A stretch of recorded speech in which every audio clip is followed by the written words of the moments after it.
Good morning. The Finance Committee meeting is called to order. Today is Wednesday, April 26th, and the time is 9:34. All members are present, that being Alderwoman Finlayson to my right and Alderwoman O'Neill to my left, and we also have Alderwoman Pindall Charles attending. So at this time, I'll accept a motion to amend the agenda. Madam Chair, I will move approval of the agenda with the deletion of ID 6823, debt affordability budget hearing. Second. All in favor signify by saying aye. Aye. Aye. Okay. And I understand the meeting minutes will be approved at the end of the agenda? Okay. All righty then. So we start with Human Resources. You probably know by now we've allowed, an hour slot, including questions. So you can introduce yourself and begin whenever you're comfortable. Okay. Well, good morning. I'm Tricia Hopkins. I'm the Human Resources Manager for the city. I'm going to present our FY24 budget today. In the interest of time, if you want, I can go over everything that we can do, or you can know that it's in the presentation, and then I'll concentrate more on our budget items and the performance standards, whichever way you want to proceed. I think you can get into any level of detail, Okay. Would like that. All right, so if I sound like I'm speaking too rapidly, just give me a little sign. Now, nobody I'll slow can down. beat City Attorney Michael Lyle's presentation. Okay. That was 72 RPM. So just for an overall, for the benefit of those that may not know, our human resources roles are pretty varied. We're in charge of all employees in the city of Annapolis, including retirees. We have a relationship with our retirees as well. We handle their appointments and their promotions, the recruitment and retention of employees, all of the benefits and wellness initiatives, classification and compensation, which means overseeing job descriptions, the way positions are determined and described in job descriptions, and in compensation, which includes the pay plan. Performance and training, which includes performance evaluations and any citywide or specific training that's handled for city employees and isn't handled in a departmental budget. All personnel records, and these days those personnel records are electronic as well as hard copy.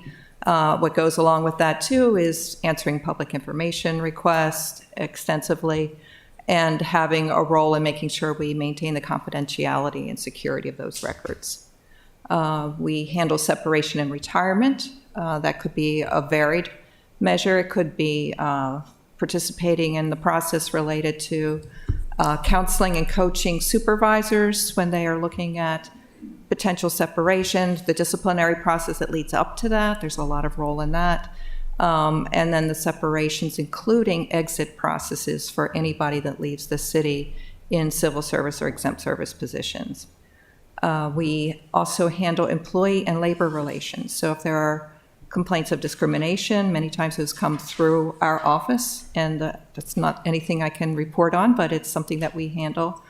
And then there's a seat at the table, and also extensively in handling the implementation and the advice and guidance around labor relations, union agreements. And the city has 4 labor unions, 2 ASME unions, one for labor and trades, one for clerical and technical, and a fire union and a police union.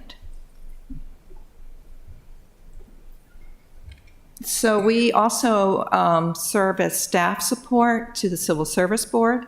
The Civil Service Board's role is laid out in the city code, which includes the hearing of grievances that are presented to them, appeals of personnel actions that may be taken. There's a Public Safety Disability Retirement Board. Right now we don't have a quorum of membership on that, but thankfully have not had to use their expertise of late. Those are appeals brought if there's ever a denial of a disability retirement made by the Human Resources Manager in the cases of police and fire retirements.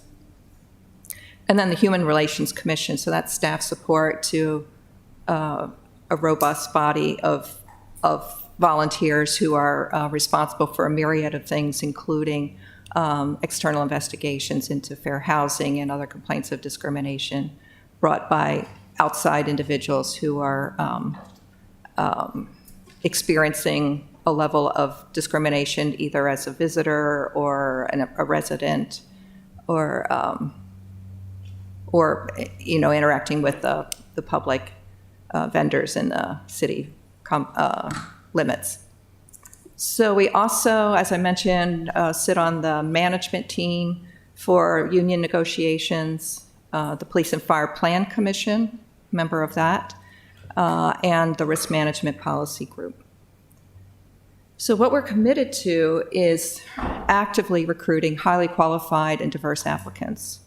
We're interested very much in retaining engaging employees. We are constantly reviewing our benefits and making sure that they are meeting the needs of our employees. We provide ongoing education and learning opportunities, and we ensure a safe and equitable work environment for our employees. And I consider that to happen in all kinds of ways, not the least of which is through employee and labor relations.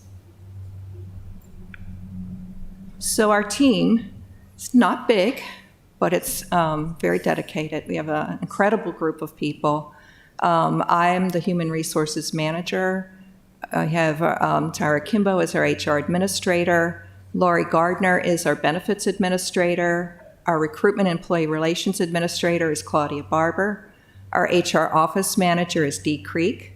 Our HR associate is Robin Dahm, and our office associate is Ishay Jones.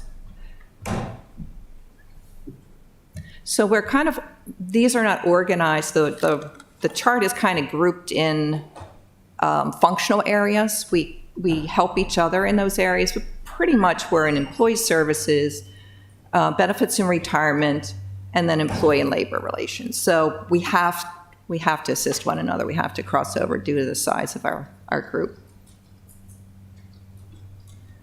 So what we do, we recruit, we provide support in examination processes, which can also include and does include reviewing exams that are done through the selection process at the department level.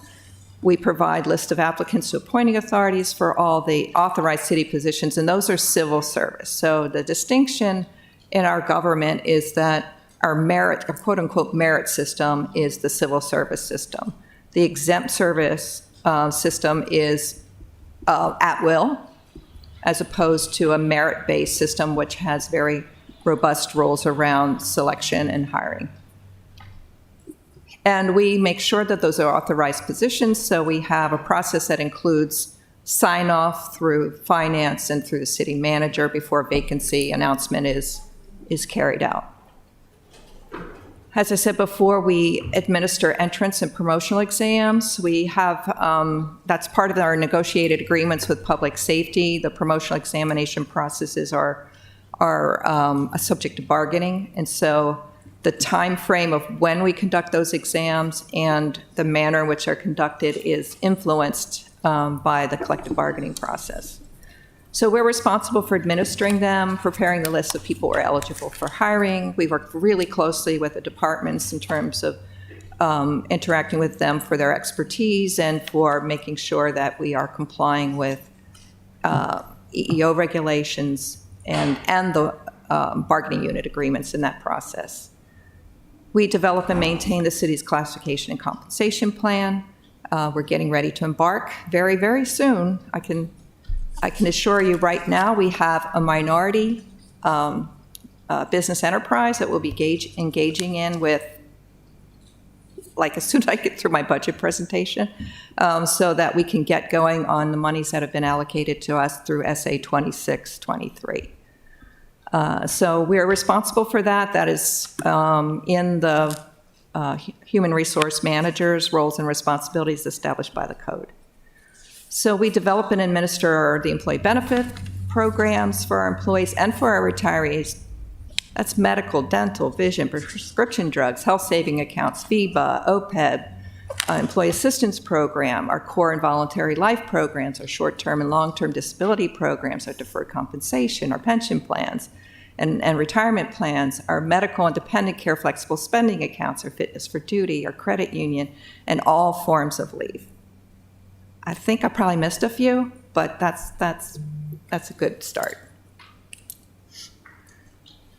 So we also coordinate the performance management program for all city employees. We notify departments of when people are due for performance reviews.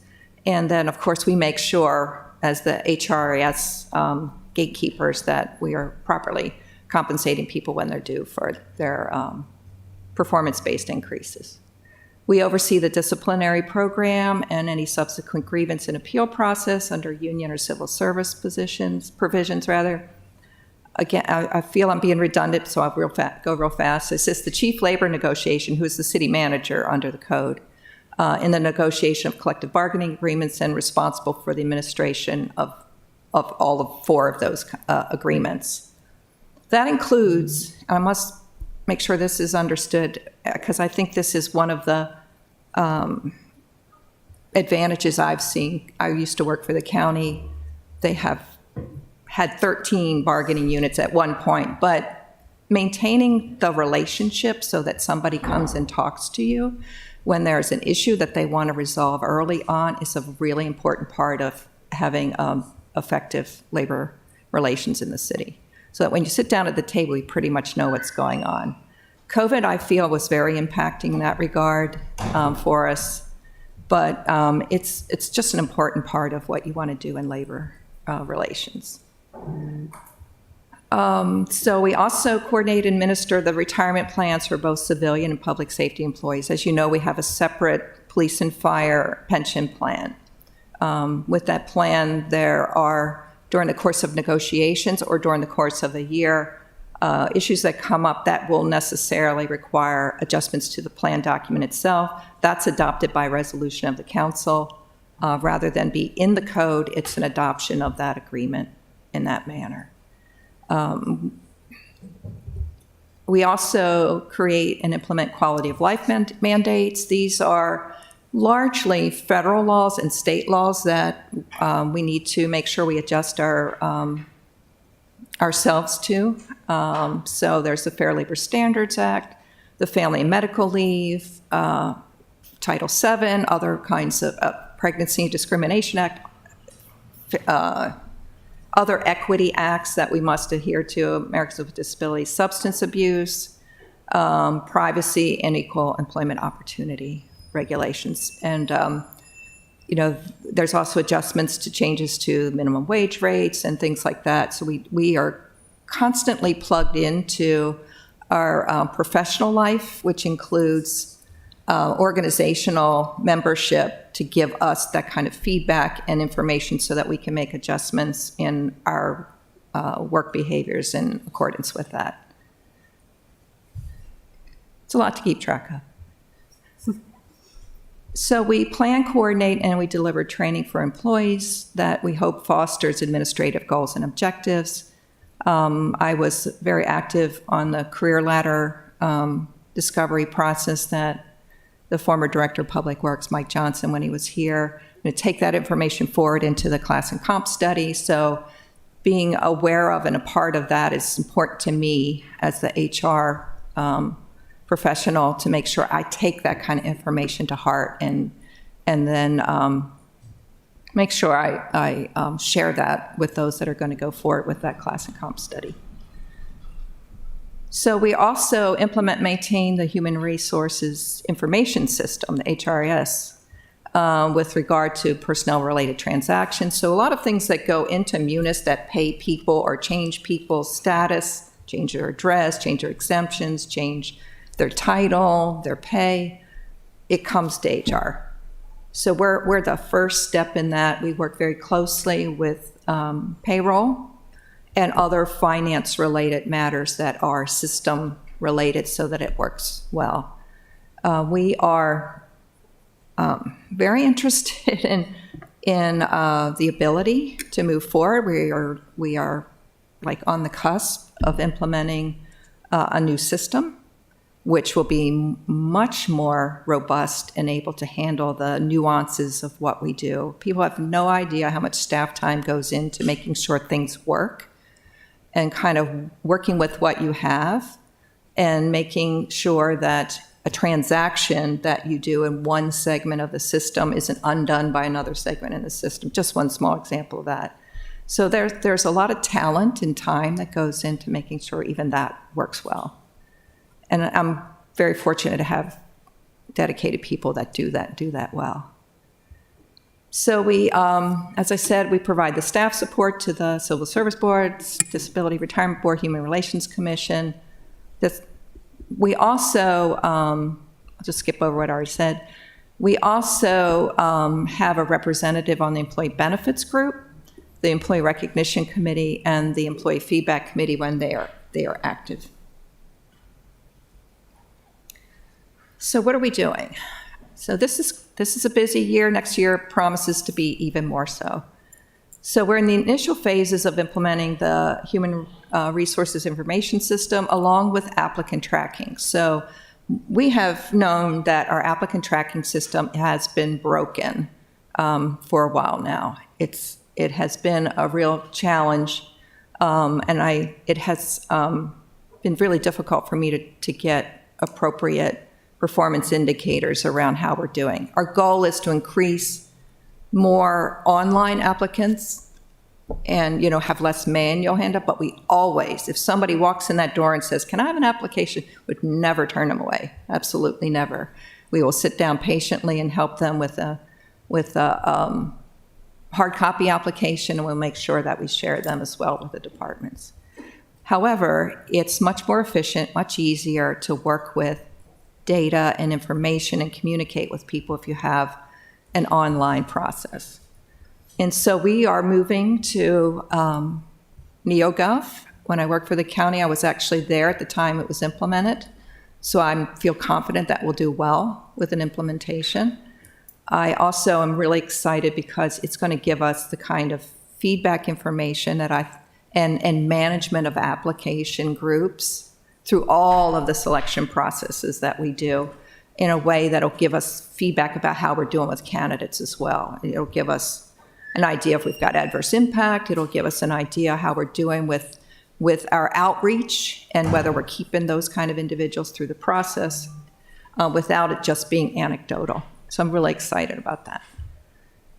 We are, as you know, we have money now in this year's budget, which we will embark on immediately and have prioritized the elements of the class and comp study to address concerns made by this body as well as within the city.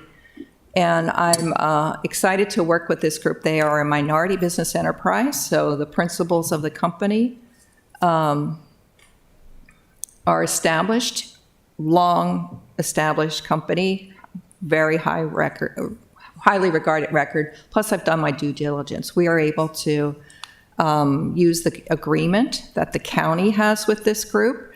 But since I used to work for the county, I talk to people I used to work with or work for me, actually, to make sure that their performance is worth engaging in. And so that's all pluses. I'm very excited. They have accepted our agreement, and we're ready to get going. So we'll look at the pay scale. That's a very high priority in this as well, as part of this study, as well as taking what we've already got that's good, reviewing it, make sure that it's across the board indicative of what's happening in the wider world, the wider process. There's been, as you may have heard, some interest in looking at degree requirements around positions in the face of the challenges for people seeking higher education and the cost of education and that impact on the ability to attract individuals and to retain them as well. So we'll make sure that's part of the review, along with the Fair Labor Standards Act status, whether a position is overtime exempt or not. All of those are elements of this. We're hoping as well to make a part of this a look at our benefit structure, not in a large degree, but what are others doing that may be creative, may be something we weren't paying attention to or weren't aware of. And then we will make sure that we have addressed the Financial Advisory Board's concerns around understanding defined benefit versus defined contribution pension plan options. So one of the other things that our office helped do was the executive leadership retreat that the city manager's staff embarked on. We did first and second level of each department in an effective leadership program. We have a follow-up half day to do, which will happen during this fiscal year. And then we were able to engage Anne Arundel Community College to get Microsoft training in Word and Excel available to a large number of employees. We have always done this, we continue to offer anti-harassment and discrimination training. It's just something that you always want to keep in your area of commitment. We're getting ready for open enrollment. May is our month. Our plan year is tied to the fiscal year. So we are making sure that part of the outreach includes areas where we feel that employees really haven't. I don't think it's a matter of understanding it. We want to remind people that there are ways to engage their benefit plans that will benefit them better for their own personal health. We want to make sure mental health and personal health is addressed. So annual physicals, use the EAP program more robustly, make sure that telehealth, because a lot of people say, I just can't take the time to go and see a doctor. We have telehealth. It doesn't cost even a copay to use a telehealth.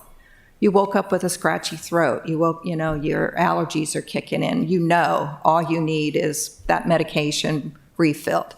Telehealth is a wonderful way to engage our benefits that way. But we really want people to see their medical provider on an annual basis so that some of the disease prevention can really happen.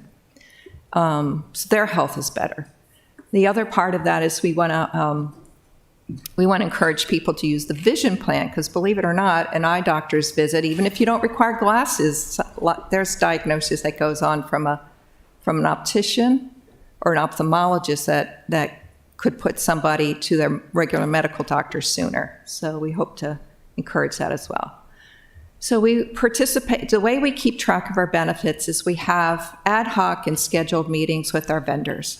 We have a wonderful relationship with our insurance broker. Insurance Solutions is actively engaged in just any idea that we have.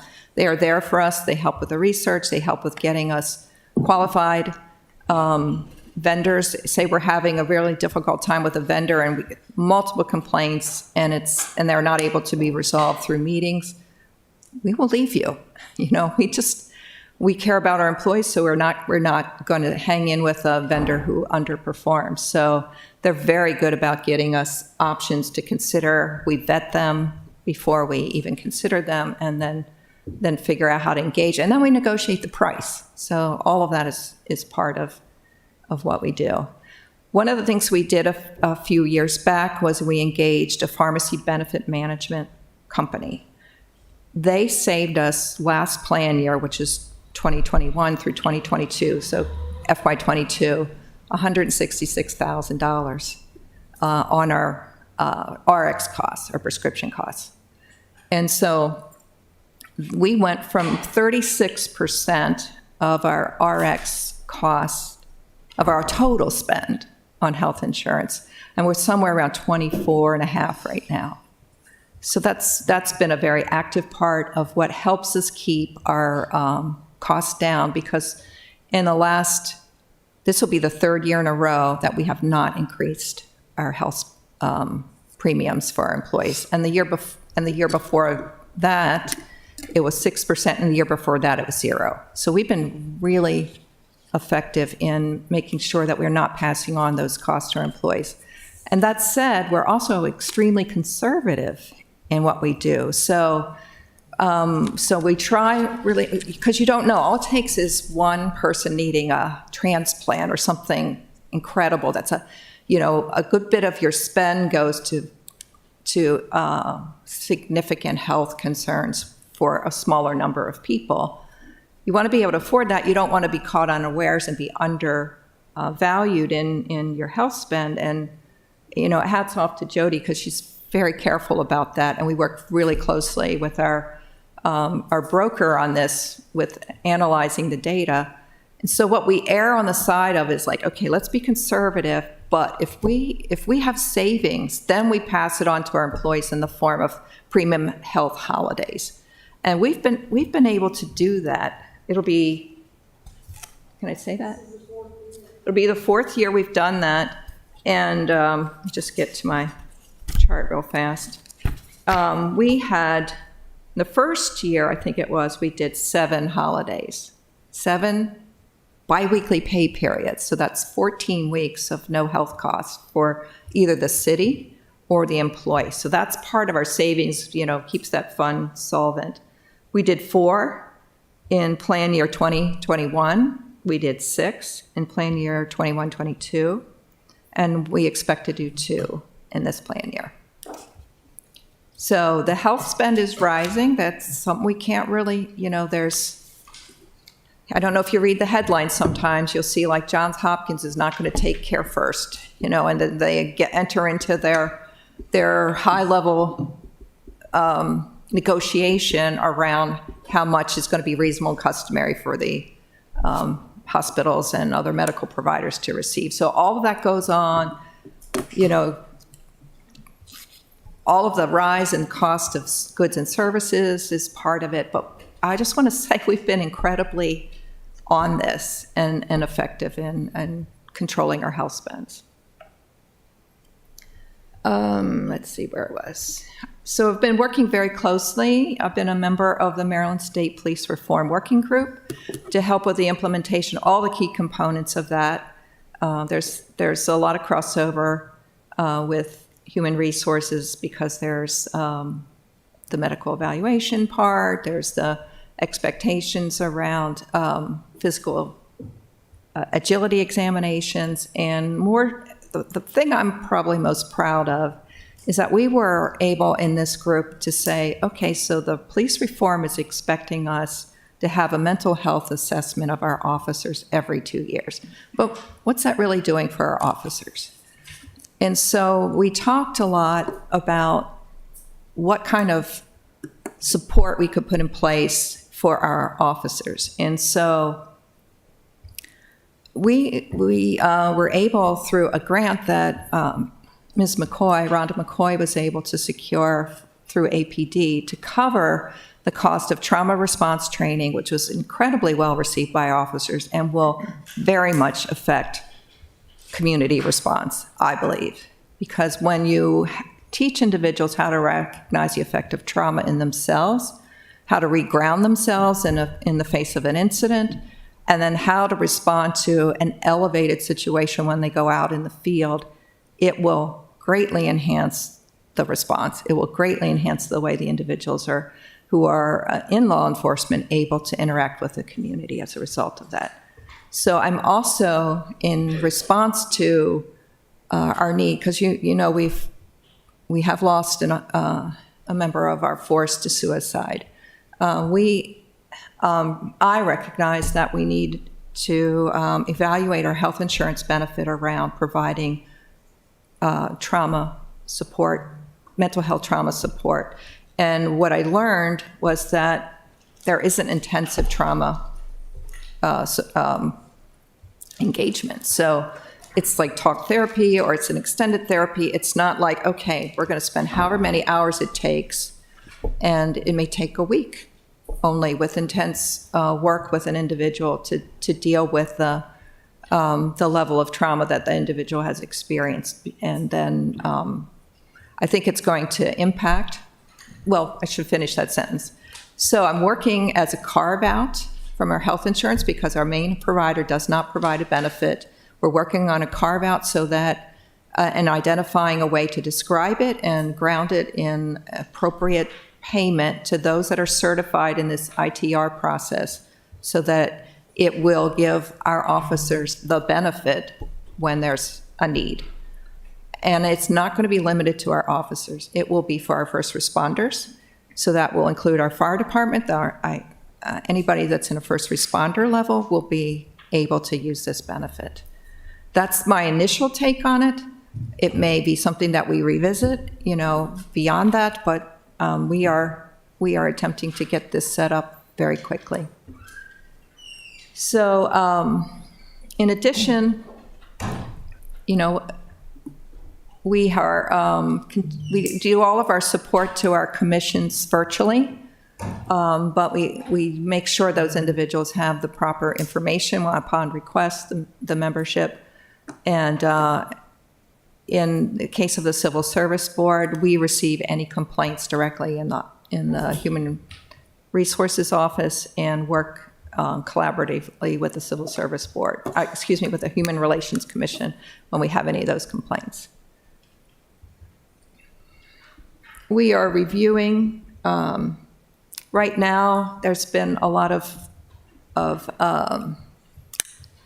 information out there about the banking system being unstable, so we stay engaged with our Police and Fire Pension Commission investment manager around those issues and communicate that amongst our membership. And then we are also looking at the city's investments in non-renewable power.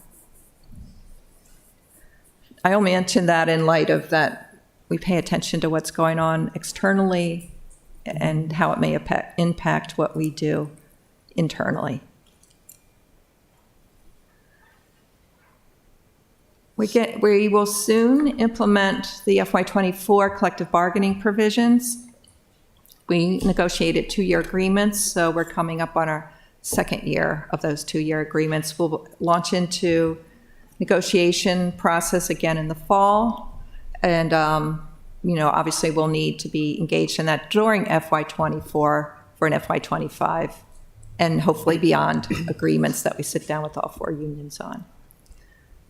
So before that happens, there's a lot of data analysis, there's a lot of information gathering, there's a lot of inventory taking that happens, and encouragement to have departments give us some feedback so that we're prepared for that.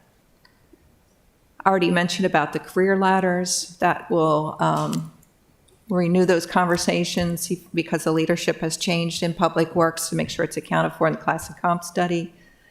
We always go out and do the workforce development career fairs, make sure we have a presence there, and other career fairs that come up that are going to match in terms of what we need here at the city. So we have done all the legal requirements around health insurance. The Affordable Care Act requires us to issue 1095 statements. That's all happened. And we continue to comply with the IRS regulations. Okay, so these are our goals. So goal 1 is to ensure the city workforce is highly qualified and diverse. Starts with the job descriptions, making sure the job tasks are relevant to the positions, and that we're also meeting the operational and programmatic goals of the city. We provide guidance to departments during recruitment and examination. I feel with the new applicant tracking system, there's so many elements of that. We can do it excited because we can do supplemental questions ahead of time. We can really flush out what individuals have in their background to make it a more relevant process. We have all of our job descriptions reviewed by the Civil Service Board, those that are civil service positions. And anything that's new or revised goes through them. And then we solicit information during the recruitment process to make sure that information is taken into account to consider whether we need to change any descriptions or not. So I'm expecting that the number of organizations that we gauge, we can track it better, and that in that tracking, the tracking elements of NeoGov are going to help us tremendously. So will the number of online applications to hard copy applications. That just, again, our goal is always anybody that wants to apply, however way they want to apply, we want to make sure they have a document or a method to do so. Second goal rather, is recruit, retain, and engage employees to competitive and comprehensive benefit programs. You heard the list. It's pretty robust. We get feedback from employees all through the course of the year, and make our adjustments accordingly. We use the cost management strategies. We also review our summary plan documents, which I'm very happy to say I've been able to do very directly. I know when I was asked before, when the county executive had made an announcement about changes to their health plans around services for gender identity-based concerns, we'd already done that. We had already looked through our summary plan documents. We'd already made inquiry into the way our benefits worked and whether that was exclusionary to people who identified differently or had non-traditional, and I hate to use that word, I'm going to eat those words right away, because there's nothing that lacks tradition in committed households. But I feel that the process that we went through in reviewing our summary plan document put us way ahead of what other people were doing. Our performance measures, we do quarterly meetings, we evaluate our data all the time, and we really drill down into that information so that we're making qualified decisions. We ensure our employees and retireds are satisfied. I feel like I should just keep moving faster through this if you're okay. I feel some redundancy. Okay.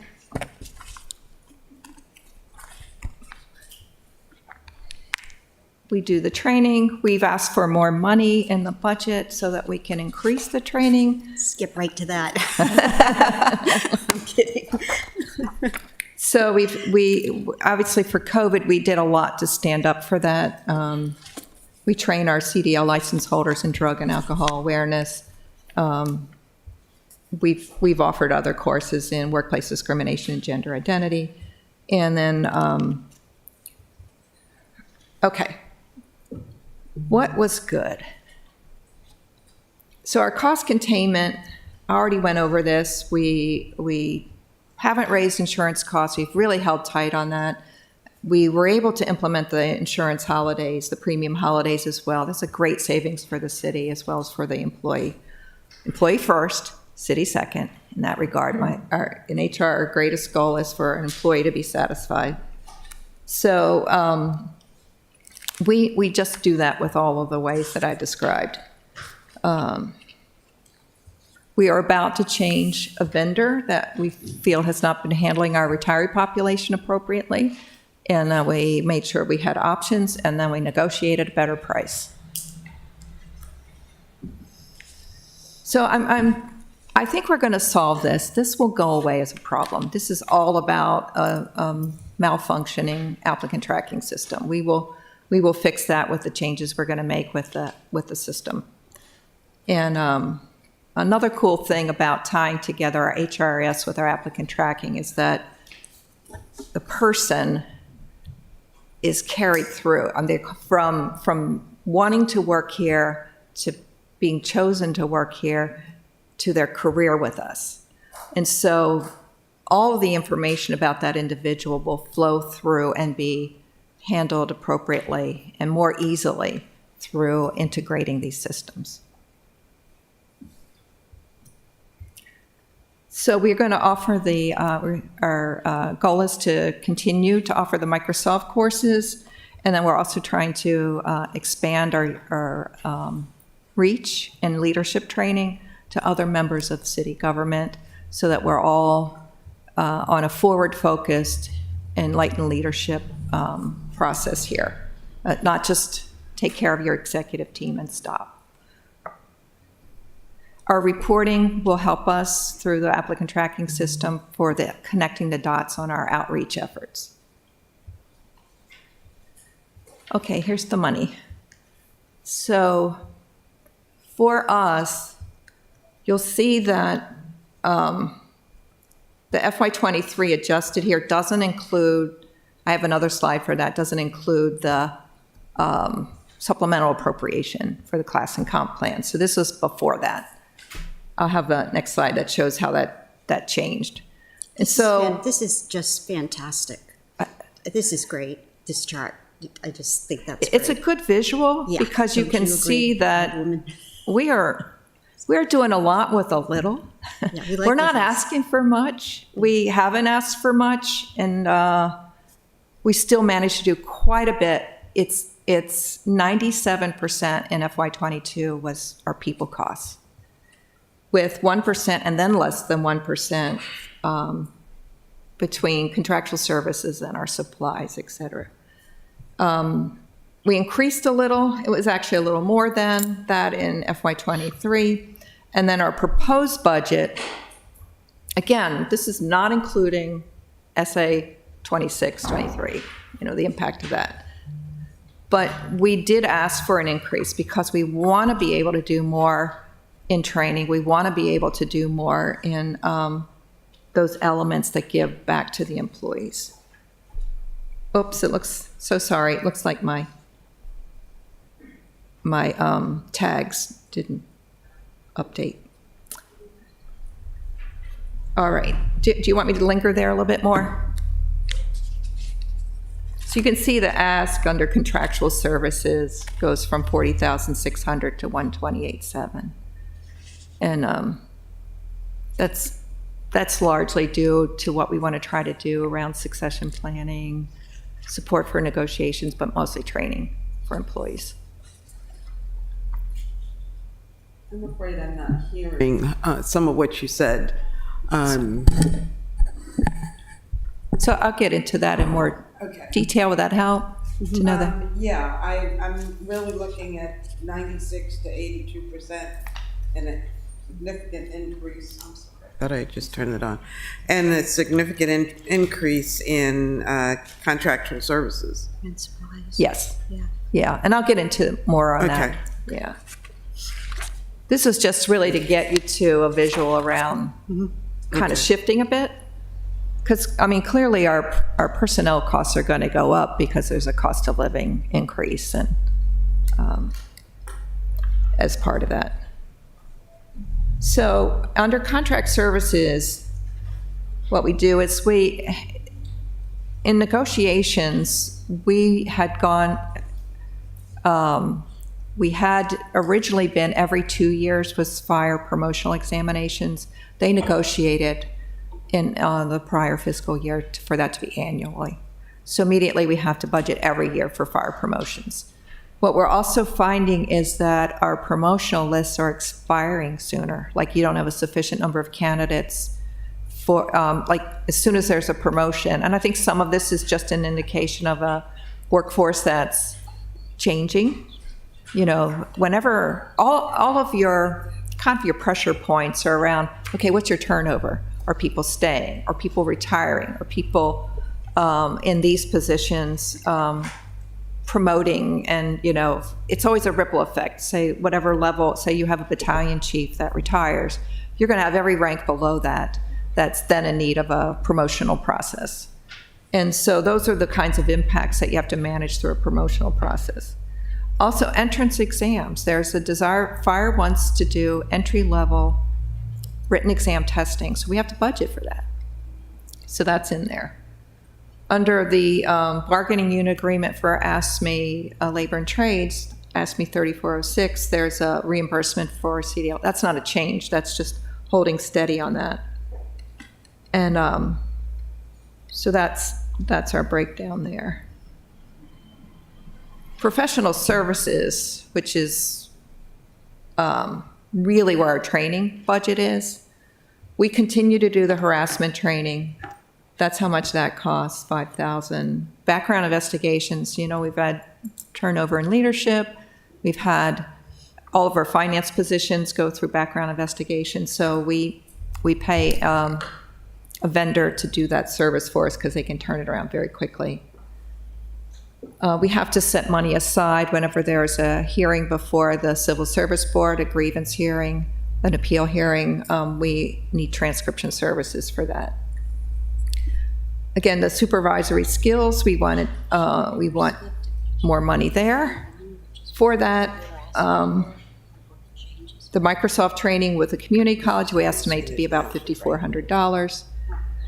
And then the consultant services, we recognize that there's a lot of interest and scrutiny around how we are examining our benefit structures, what we're offering there. But this is more to the point of, again, trying to have money set aside so that we can continue the leadership training for our those that supervise others, so that they are given skills in that will help them with conflict resolution, will help them with more effectively supervising their employees, using effective techniques and tools that we went through at the executive level that will help them very much in progressively working with their employees. It will minimize the kinds of conflicts in the workplace. It will increase effectiveness. It will definitely help guide our programs and our use of our programs more effective. Performance management, for example. And that's what we want to do. We also know that we need to get support for economic analysis as we go into the collective bargaining process. It's a competing time, honestly, for everything else that's going on with the budget. And it's another way to effectively manage the time frame around completing negotiations so that we are, in fact, getting the kind of information we need to make those kinds of qualitative decisions about what our spend is and what our ability, what's being brought to the table, and then what process we should use to go forward in considering those options. It is done by virtually every other organization out there. We just want to make sure that we are looking out for ourselves too, and that we get support around evaluating our recruitment and retention processes. That would also factor into what we ultimately bargain. So it's a lot. I feel that we have managed with a very small staff all these years. I feel responsibility myself for putting things in place for succession. It's been wonderful to work here. I just won't work here forever. And so I want to make sure that what is in place going forward, depending on what skill sets anybody brings to the job, that there's some infrastructure there and some support that can be relied upon going forward. And I know that we have senior leadership in this city that are pretty much in the same position, and we want to make sure that that's not ignored either. Tricia, in the interest of time, could you, well, I guess it's the next slide, because I know we have a lot of questions. If you speak now to the changes that you start on page, I believe, 20 and 21. So under special projects and supplies, the intern program has been budgeted at $90,500. And taking into account how it worked before, how many people we had signed up and for the length of time, that information. And so that's an additional, well, it's not additional, it's just going into the HR budget. It's just showing up in the HR budget. And then I already described the increase in the training needs that under contractual services, it's about $88,100. That's the difference.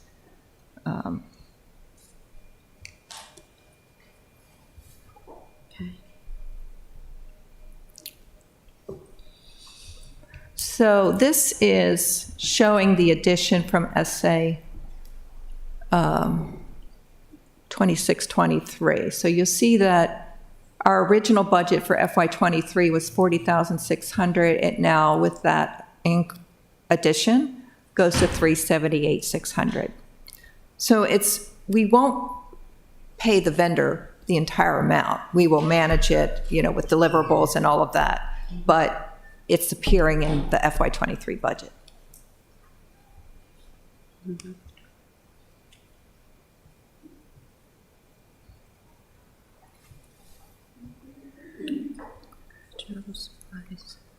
This is just reiterating all of that. Looks like I got some spacing. May I ask, are these enhancements included in the mayor's budget? Yes. Yes, I'm not sitting before you asking for anything that wasn't already accounted for.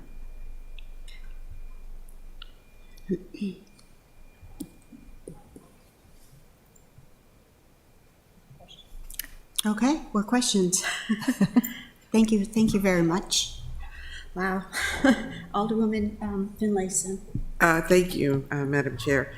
First of all, I wasn't being rude as I was whispering over here, but Mr. Malinoff, I don't know whether you can feel it from there, but I feel the vibration of this building from the construction. And I know when we had the earthquake a few years ago, we didn't feel much, but the building felt a lot more. And so I just want us to be aware, and I mentioned it to Ms. Johnson, to keep an eye out, because cracks start, and this building's extremely old, so we don't know what impact that reverberation may be having on us. But we clearly felt it. Did you feel it over there? So, okay, I don't think we're in danger or anything like that, but I just wanted on the radar. Okay. Ms. Hopkins, thank you very much for your presentation. I have a lot of questions. I'll preface them by saying I have always supported HR.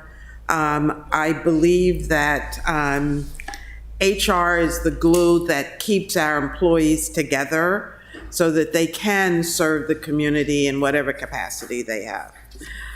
So I am very supportive of your department, and I feel that it should be a department and not an office. And I fought it when we reduced it to an office, because I think because of the scope of the work you do, it should be up there with all the other departments, because it's that important.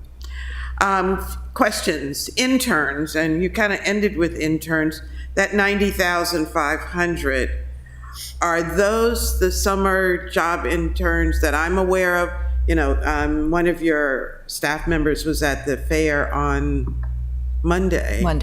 And recruiting students for the summer jobs program.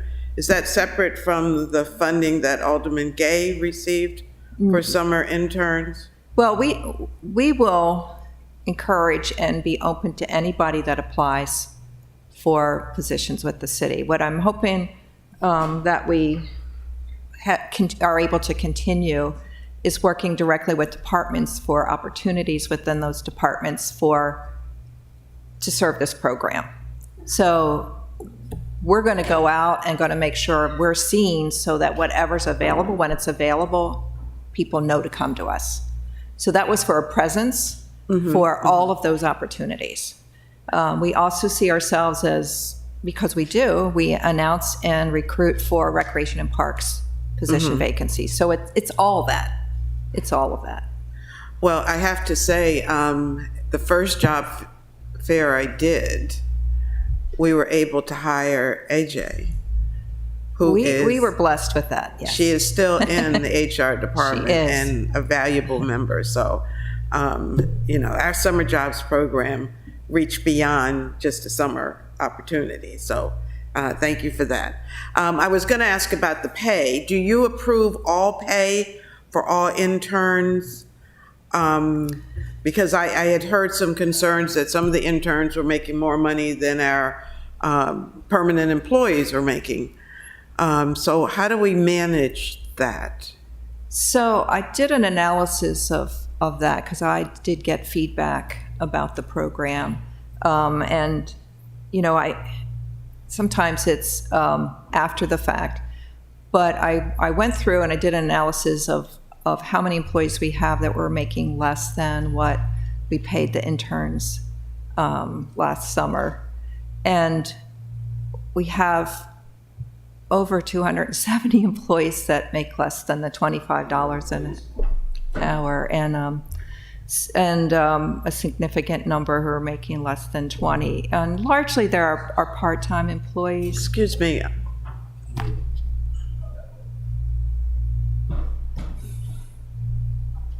I'm sorry, Ms. Hopkins, go ahead. I know this is It's very a bit of sensitive. and I appreciate that. I don't want to disrespect that at all. But I also have a responsibility under the code, which I take, it's my legal role. And my legal role is to make sure I'm evaluating the value of compensation attached to positions in the city. And I work with departments. It's more of a challenge around part-time positions because some are that are grant funded. They've already applied for a grant, and there are parameters set by a grant, et cetera. But largely, I've been relatively successful in that exchange with departments to come about a reasonable rate of pay. I just I don't think we've had a problem up until very recently with. so I don't want to make this larger than it needs to be. Yeah, I just feel so- that I'm not interested in that. I'm not trying to do that. So I actually have some questions about it. I mean, I think that it's important. I think it's important that if we're going to have an internship program, that it should fall in your departments. And it was a great idea by a council member, but bringing internships to the city is not a legislative process that the council members are in charge of. So I think it's important that we have the discussion, and whether somebody doesn't agree or not is not really the scope of it. yeah, I appreciate very much a desire to serve the youth of this city. It's a meant wages. wonderful, Yeah. wonderful goal. We do know that practically speaking, there is a gap between enrolled in programs and old enough to really work. But I also need to manage legal requirements around employment for the city from a liability perspective, legal compliance perspective. So there's some place around that makes sense to design a program and put some bones in it so that when a person comes to work for the city, every single one that comes to the city benefits from the experience. And so what I would really love to do and work collaboratively on is that connection between who needs that, who wants that, and what kind of meaningful experience that is for the individual. I don't want to highlight too much EJ, but EJ, in EJ's case, she came and sat at my table. I had a table at a fair. She sat down at my table. She gave me a resume, sat at the chair in front of me. I sat down. We talked to each other. She sold herself, as you should. She highlighted her experiences. She answered my questions. We engaged as in a way that would not only teach but show what it takes through an employment process, and then what it is to be an employee. And all of those things are very wonderful and capable goals to reach, and we will. But part of it is program requirements that I would be responsible for knowing and doing because I work in HR. I don't expect other people to know and understand that. It's important that those elements are covered. And we'll do that, but we will make sure that those individuals that are really good at outreach and recruitment and connecting the community, and just let us do the admin stuff. Let us do the part that makes the experience understood. That includes the departments knowing and understanding what the skill sets are of the individuals coming, and we match them appropriately with what the offerings are, so that it's, again, an experience that's a meaningful one. And we've really got that started. We're just looking at that to have the next best experience. Alderwoman, I think we've learned a lesson, and I think that anything that we do as far as staffing, whether they're summer interns or longer range, needs to go through HR. I think that's the bottom line. Do we do background checks on all, even interns, the young? So if people are working with children, like all of Recreation and Parks employees go through that process, it just depends on the position in the area. Talking about the comp and class study, and this is perception, it may not be the reality, but it appears that our employees, especially the at-will employees, are well taken care of and well compensated. but it is the folks on the lower end of the scale who are the ASME workers, for example, who don't make the mark as far as their salaries. And so I would hope that with this new company, and I think we all would have to agree that both Evergreen and I forgot the other company that we used. Hendricks, all had flaws. And that we learned from those lessons so that we can reach down and lift up the people that are at the bottom of our scales, and that we're consistent with it. So I hope that when they are invited to begin, we can have an opportunity as a council to hear their plan and mission, because I want to know how they're going to reach everybody, not just what others say, but how do they actually reach the people who need, like I said, the uplifting. So that's more of a comment than a question. Okay. The Disability Board, are they still functioning? So they need members. We have an attorney in place. We don't have enough members to even have a quorum of meetings. Am I time up?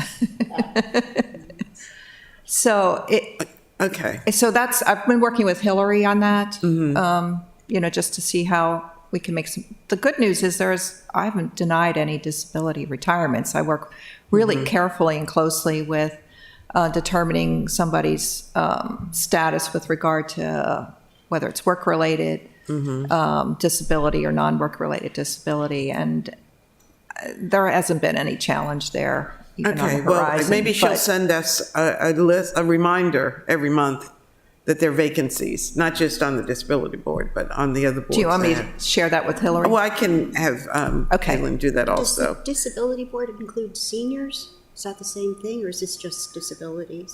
It's a board that's designed entirely to hear appeals of a determination of disability under the police and fire pension From our plan. employees. So it has a very specific purpose. Okay. Pretty. Okay, sorry, I got confused with the senior board. Yeah. So there have been some creative thoughts around maybe we need to reconsider how it's constructed and what's methodology, all that.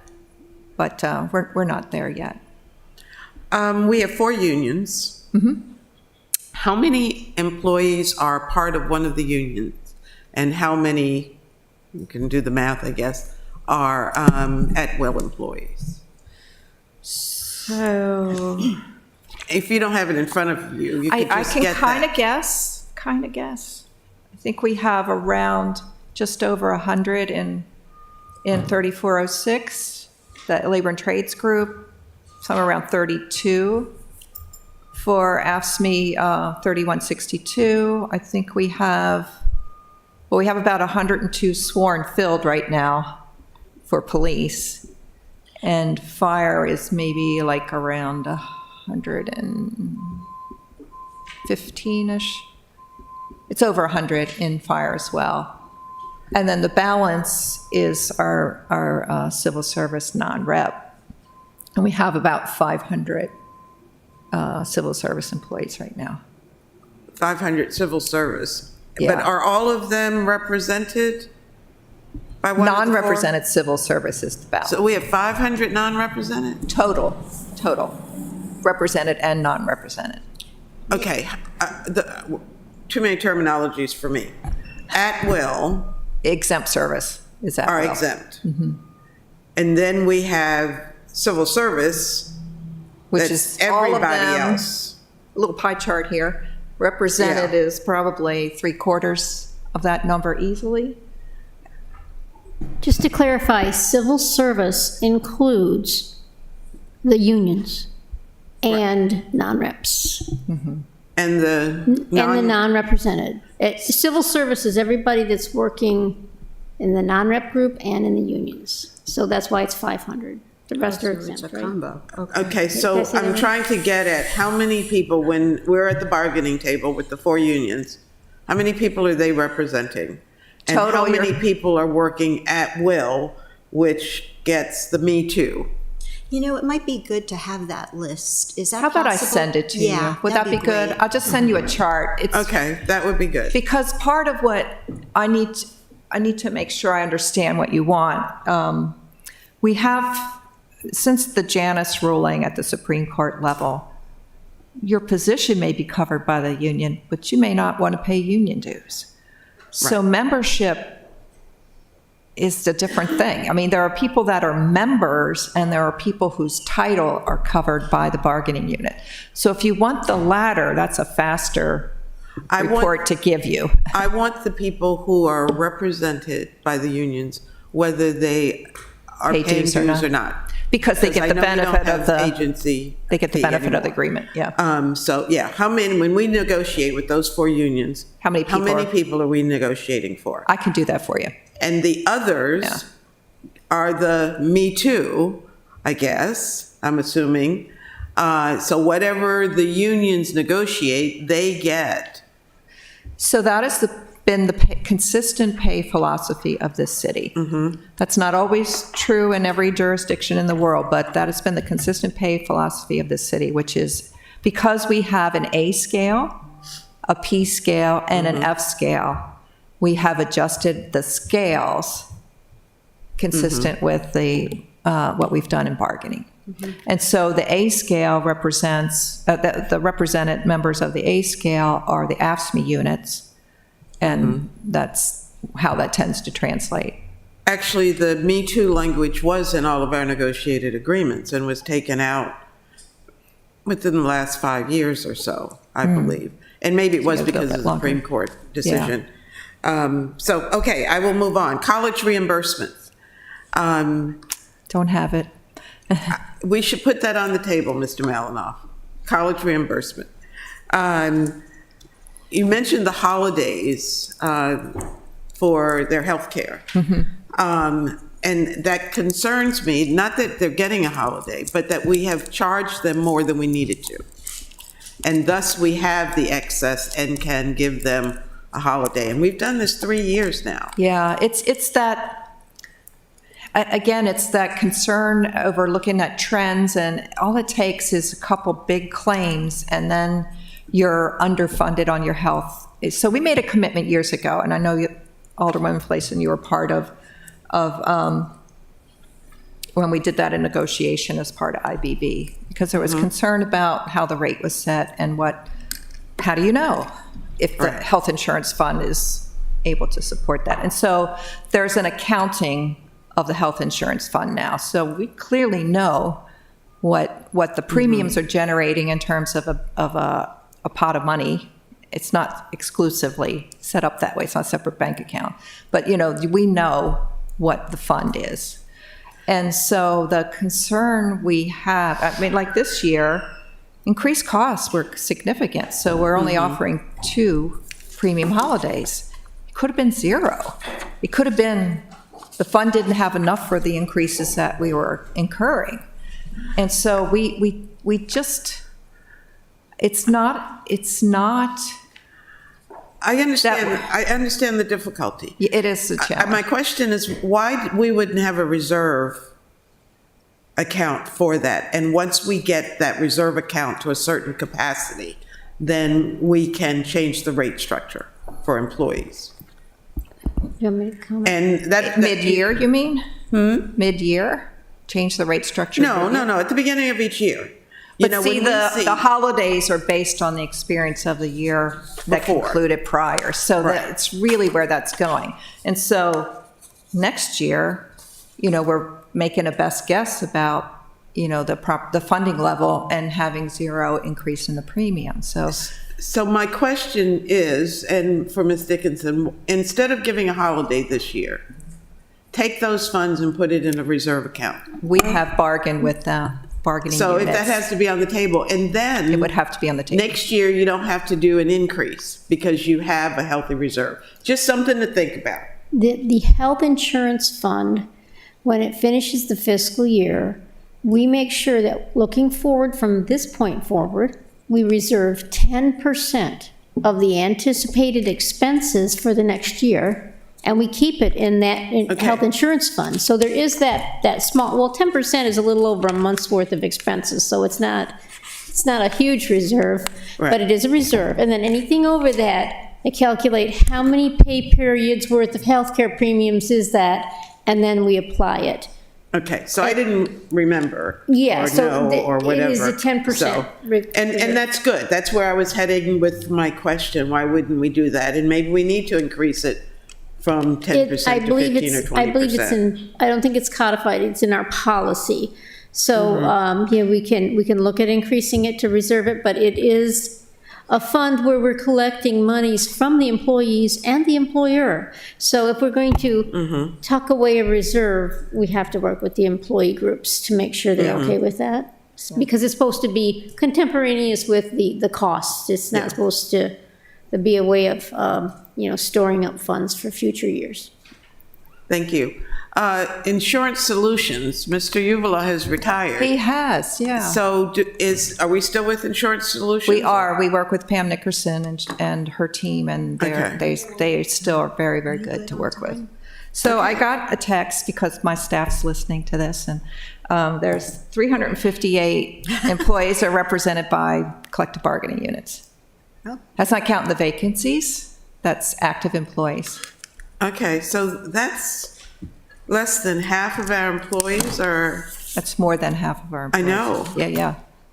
are exempt? I mean, because if it's only, we have 600 and, let's say We 600 actually, in employees. terms of civil service, I mean, you can't really count your part-timers in yeah, that. okay. In that. So I caution you to really concentrate only on the civil service number. And I'll probably get a text on that too.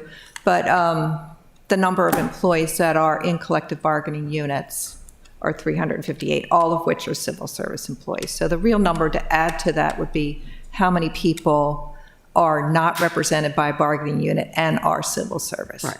That's And that the gives other you number. apples to apples. Yeah, okay. Vision there. I look forward to that. Yeah. All right, I'm not going to take any more time. Okay. Thank you. How you doing, city manager? We're gonna just keep going for another 5 minutes, and then, if you don't mind, do we need a break? Could we just? I have go? to do. Can I give you that number before you move on? 141 are civil service non-union. Okay. Well, I know, it's very important, it's all of us. Yeah, no, exactly, so. I'm not offering to do that, but I will stick around if you need me. Yeah. Hi out there to your staff. I'm working at the same time. Okay, I'll do them in a minute. I just have one quick question. Sure. Several times throughout the past year, we've received notification about if people were willing to give up a vacation day or something like that. Is for an employee that has used all of theirs for one reason or another. Is there a way to create a small fund that would take care of that? Rather than have donations? Correct. A sick leave Or, break. and I guess I should say, when you are asking for donations, are you getting significant enough donations Oh, of we are. time? We have a generous employee population. It's really hard. So it's not an issue.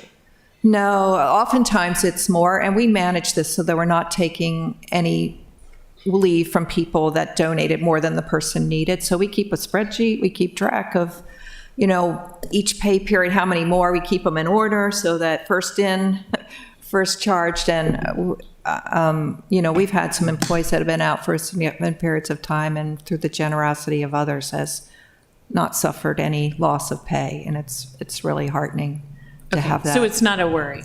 That's what I It's was not most a worry. important part. Yeah, some organizations have like sick leave banks, where you set it at a certain rate-based experience that, we think we're going to need X number of days donation, and you kind of join the bank like an insurance plan. I kind of like it better here because it's really up to an individual to how much they want to share, because we won't. We respect privacy, so we would never say so-and-so's out because they're suffering from major surgery related, and we won't say that, but I'll ask someone if in their own words they'd like me to share something about their situation. And when employees here know that somebody's in need and they have just enough information to know that need's significant, they're so generous. And we've done fine.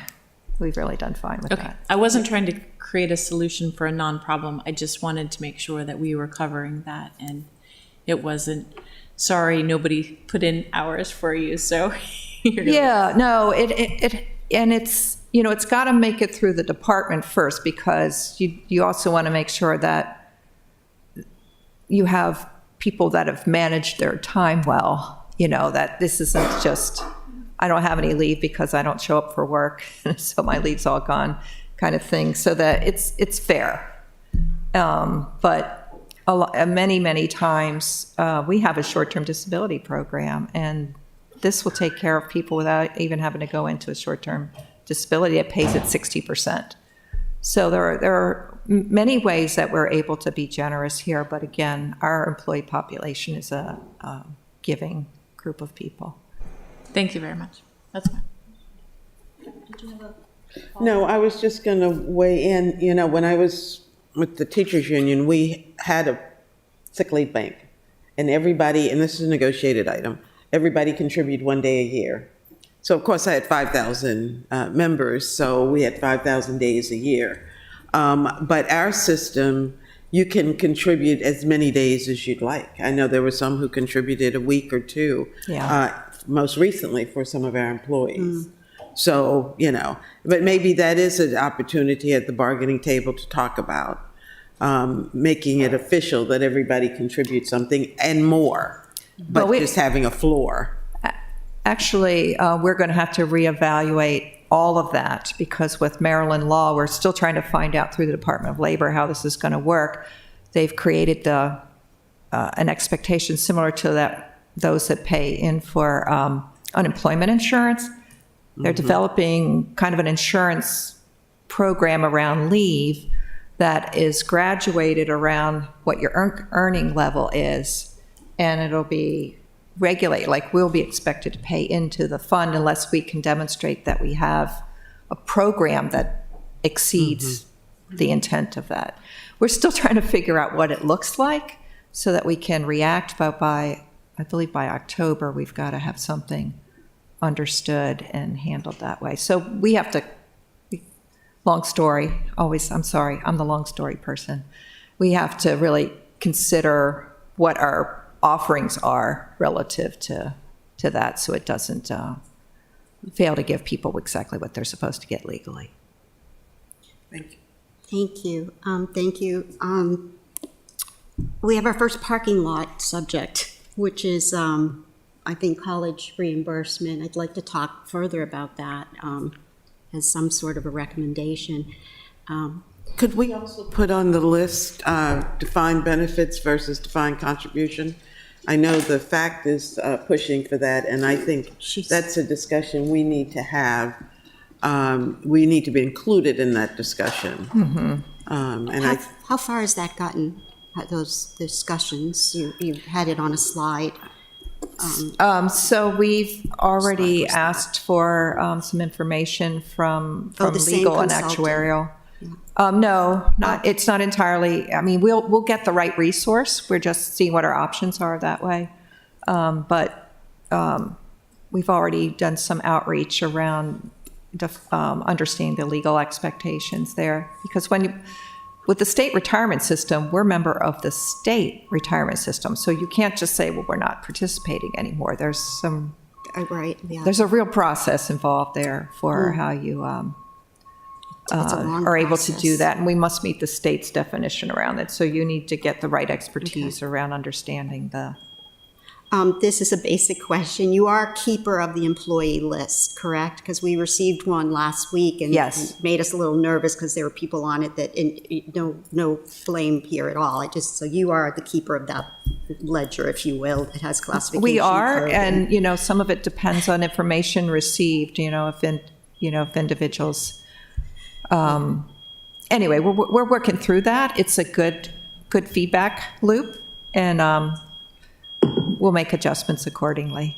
When will the HR info system be live? So we've just started in our requirements analysis, and we have met twice now with our NeoGov representatives, and we're working through that with their team. We've got our team, the teams are identified, and on both sides, both on city side and on the NeoGov side, and we've got our task list and then we got to meet and put in our implementation requirements along the way. So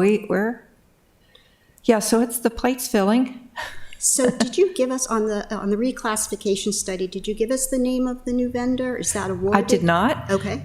Yet still, you haven't awarded it yet? So or- we have issued our requisition to them. Okay. So I can tell you who they are. That's important to you. So it's the same consulting firm that the county is using, rather, and that's PRM Consulting. Thank you. So the budget question here. So congratulations on holding a constant fund balance from year to year, it appears. So my question is, you mentioned the 10% reserve. Is that, fund balance is at 15% or more?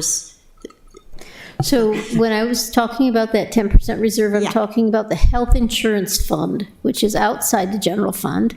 Okay. All of the orgs and all of the funds and the general fund send over contributions on a biweekly basis to the health insurance fund as revenue for that fund. It's the internal service fund. Yes, and within that fund, this time of year when we're looking forward and trying to plan on whether or not we need to give a premium holiday, we calculate 10% of the following year's expenses. So I was looking at what we anticipate to spend in '24, take 10% of that, hold it in the self-insurance fund. And then the rest is what I would call excess, and that's what would be subject to a premium holiday. So it's not included in the 15% that we hold for the general fund. It's in addition to that. Got it. Thank you for that explanation. On discrimination training, how current is that? I mean, are we addressing transgender issues? Are we keeping current with that as can be? My mic. Yeah, it is contemporary. We work with a company that has a legal component to it in terms of the services they offer, so. Okay. That's all I have. Thank you so much for all of the work you do, and I understand why your department isn't here. They're probably really busy, so. Well, we're not limelight people. You're not Just what? Limelight people. Oh, right. Yeah, no, that's not that's- really our nature. Yeah. We'd rather have the effect of the work be what's known and experienced, and Okay. otherwise, I think I'd have plenty of people sitting behind me. They're not trying to. Okay. Well, thank you so much. I think we're going to go into a five-minute recess. 5 minutes. Got it? And we're going to give you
We're back. That was a little commercial break.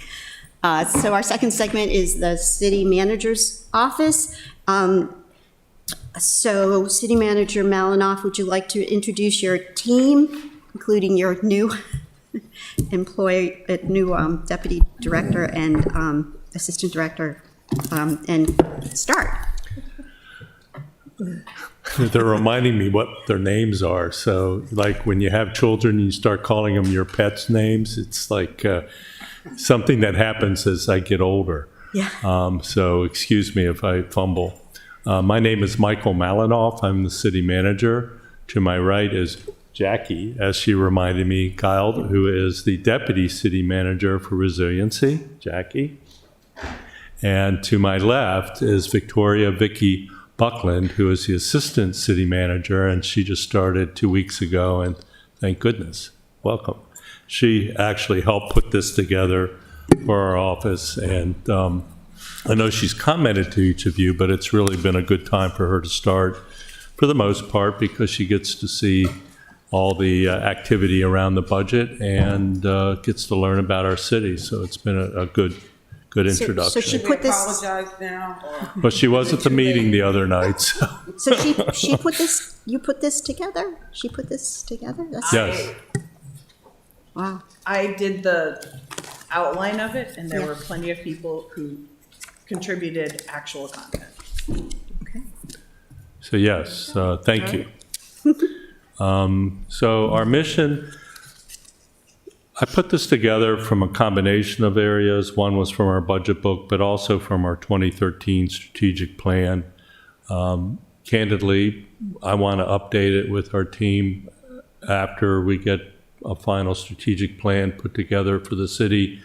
But I really think the essence of our office is to oversee the operations of the city administration and to kind of reiterate what we talked about in 2013, to provide comprehensive, high-quality services to a diverse population of residents, businesses, and visitors through a broadly representative, accessible, and accountable city government recognized for its professionalism, stewardship of resources, and efficiency.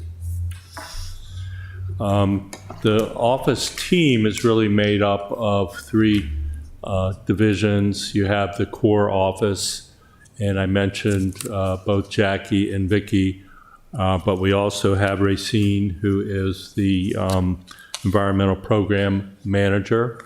And the harbor master's office was taken over during this fiscal year. If you recall, it was in the Department of Recreation and Parks.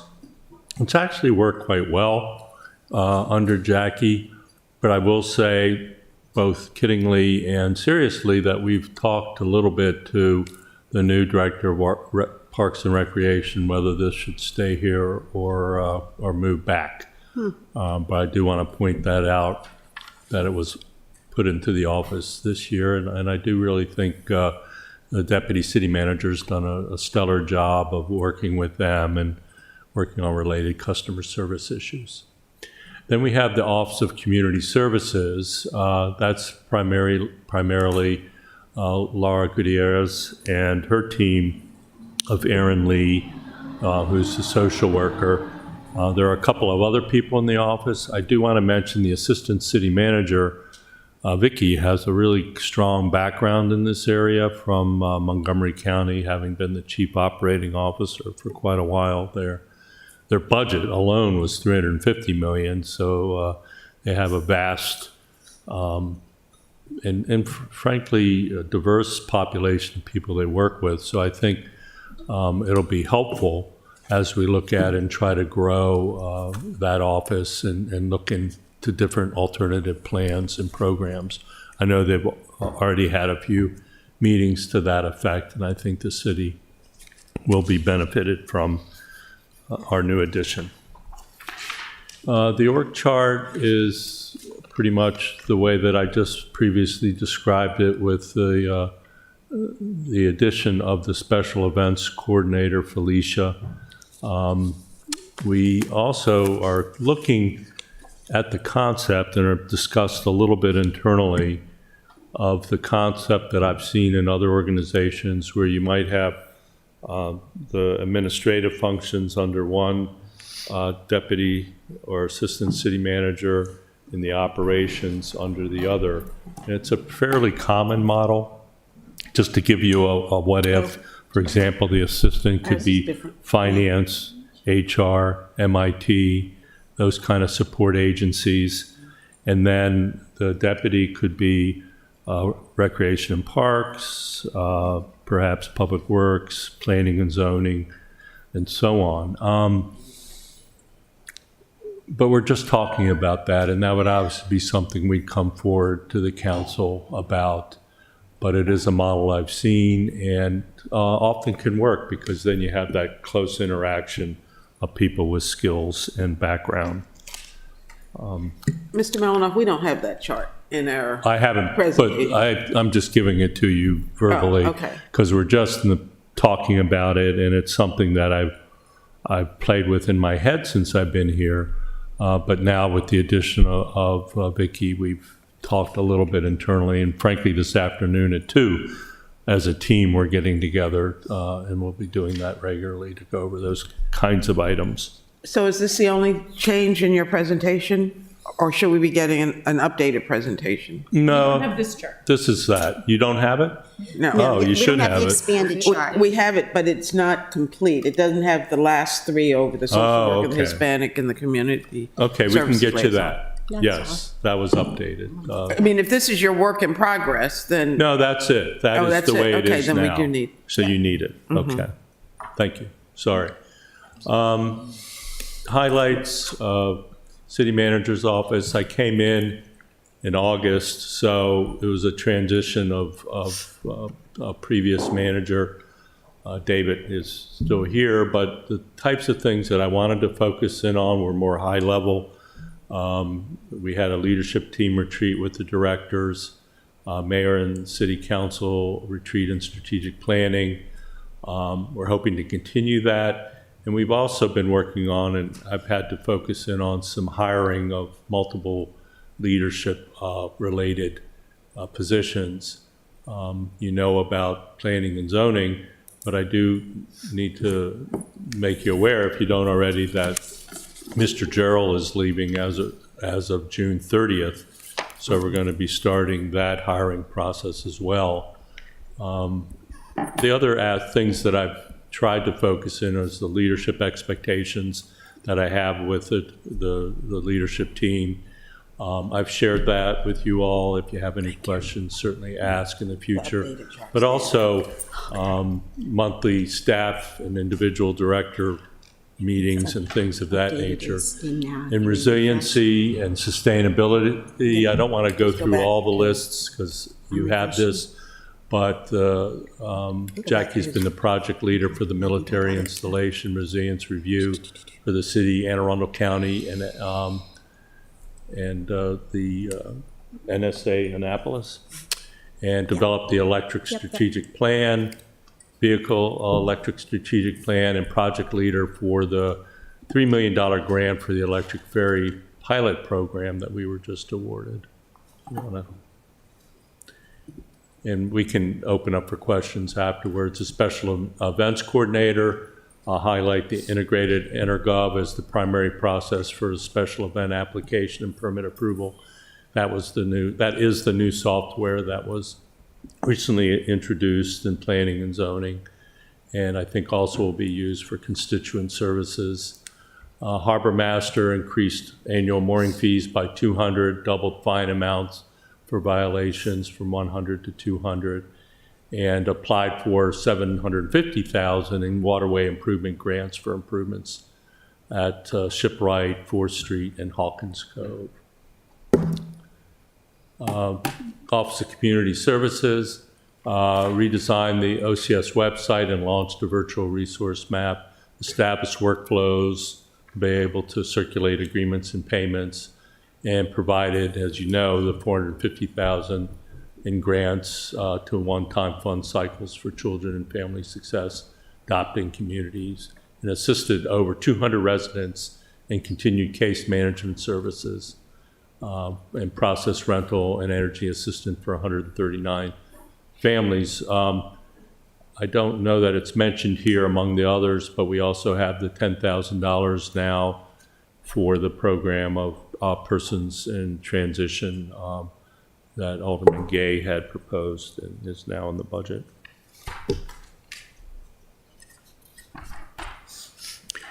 For the upcoming goals, the way that I see the city manager's office directly is in supervising the departments and interacting with the mayor and city council. I would look forward to implementation of the mayor and city council strategic plan.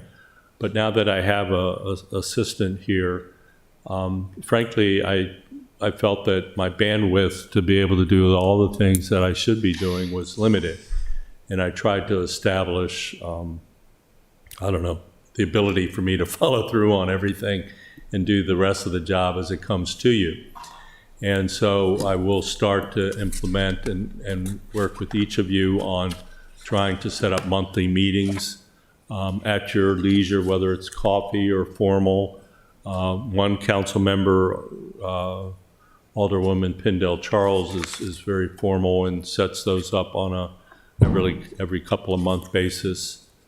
And I know at the beginning, Alderwoman O'Neill did once or twice, but it hasn't been consistent, and I want to do that consistently, and I think that's an important part of my job, and being able to anticipate and assist in the things that you all need to have done. Conduct a national citizen survey. It is something that I've done in several communities. We did it here in 2013. I think it was a very successful type of survey where you actually compare your community not only to your own kind of expectations and questions, but to various other, up to 500 other communities in the country. So you get a pretty good idea of benchmarking and how well you're doing in the various areas that you are, you're polling your citizens on. The questions tend to be uniform so that we can do this matching of communities, but you also are able to customize particular questions if you have an issue du jour in your community and you want to know. Resilience and sustainability, mitigate the impacts of and create resilience to climate change, improve water quality of the Annapolis waterways. Special events coordinator, work with applicants to make the transition to EnerGov smooth for everyone, and better trash and recycling disposal at events. And I know the deputy for resiliency is working on that both internally and externally, trying to keep pizza boxes out of the recycling. Harbor Master, standardize and improve staff's voting skills, increase customer satisfaction. I'll underscore that. That's a big issue that we hear from time to time, and is something that the deputy's been working closely with the office on. And I think they realize it, and they realize that's a component part of the office beyond the uniform enforcement and regulatory. We all have our strengths and weaknesses, and I think the first step in realizing that is where you need help. And in that regard, we've identified some resources to help that office, and I think it's worked pretty well. Office of Community Services, increase accessibility and awareness of services among community members and nonprofit organizations, and enhance community engagement and participation. And I found, just subjectively, that office to be very efficient and very good at preparing information and reports. And with the help of the new assistant, I think we'll continue to see great and more components of the office. It is something, frankly, that's new to me here. I know we often tried to help, but it was something that the county traditionally would do. And now that we're doing it and recognizing the need for us to have more of that service being provided from our community, I think the better. And I like what I'm seeing. And I like the work that's being done with very limited resources. The long-term goals, it's very important, and it's in our enhancements for a city manager and staff to be engaged in their profession and continue to refresh and understand what's going on in the world of management. And that'll be our goal both through the ICMA and the Maryland City County Management Association and other related organizations. We really didn't have the funding for one, much less two. So that is something in our budget. And then, as noted, number two is, and I've mentioned earlier, assist with the creation of long-term plan for the Office of Community Services. I think that, again, we're very fortunate to have a new person on board with that kind of background, as well as technical and detail skills that aren't often my strength. So it matches me well, and I think will also match the services that we have in the office in the city that we haven't had before. And I think the last bullet, strive to hire and retain professionals. It's really a number of directors leaving, and we've talked about other staff in professional ranks. I think the study that we're doing will in part help, but we have to work hard on trying to create and instill an environment of, I guess, mutual respect. Resilience and sustainability, develop and implement city resilience plan, incorporating hazard mitigation plan, 2040 Annapolis Ahead, cultural hazard mitigation plan, military installation, resilience review, recreation and parks plan, public water access plan, and mobility plan. How are you going to do that all? It is. It needs to all be pulled together in one place. It does. And implement the electric vehicle strategy, which I think is in part in the budget too. Okay, next. Harbor Master, create new and improved boater facility and Harbor Master office. Obviously, and if you see the increased customer satisfaction and experience, to underscore that again. And part of what's going to be upcoming with the new city dock is those facilities. I was actively engaged in that in the city of Newport when I worked there in the creation of a facility. And those are a lot trickier and more important than you think. You have to have showers, you have to have places for people to work in, to be able to scan the harbor. And then the interaction with the visitor, too, with this welcome center concept, which I think is very sound. And obtain grant funding and reconfigure existing mooring fields and more mooring balls to increase revenue. Community services, create long-term vision and organizational structure to guide future programming. What performance measures were most successfully completed? What performance measures were least successfully completed? I think the team building and strategic planning meetings that we've held so far were very good. I think the directors benefited, and we're going to follow up with that with HR. I think the strategic planning meeting was very good with the mayor and city council. The code of conduct, we did adopt that, but it's been humbly a little bit tough sledding since then here, and that's something that I take very much to heart. It's not in my nature to want to be involved and cultivate conflict, and we need to figure out how to move forward collectively in a positive and proactive manner. When I was, it was funny, might I digress a second? Last night I was watching the show Ted Lasso, and I was kind of, a little down. And at the end of the show, the song they played was "Three Little Birds" by Bob Marley. And Bob Marley's one of my favorites. And the song was a song that I would sing to my middle daughter, because she was a bit fractious. And she just came to visit me, and her last job was the urban bear specialist of Asheville, because she's a physical person.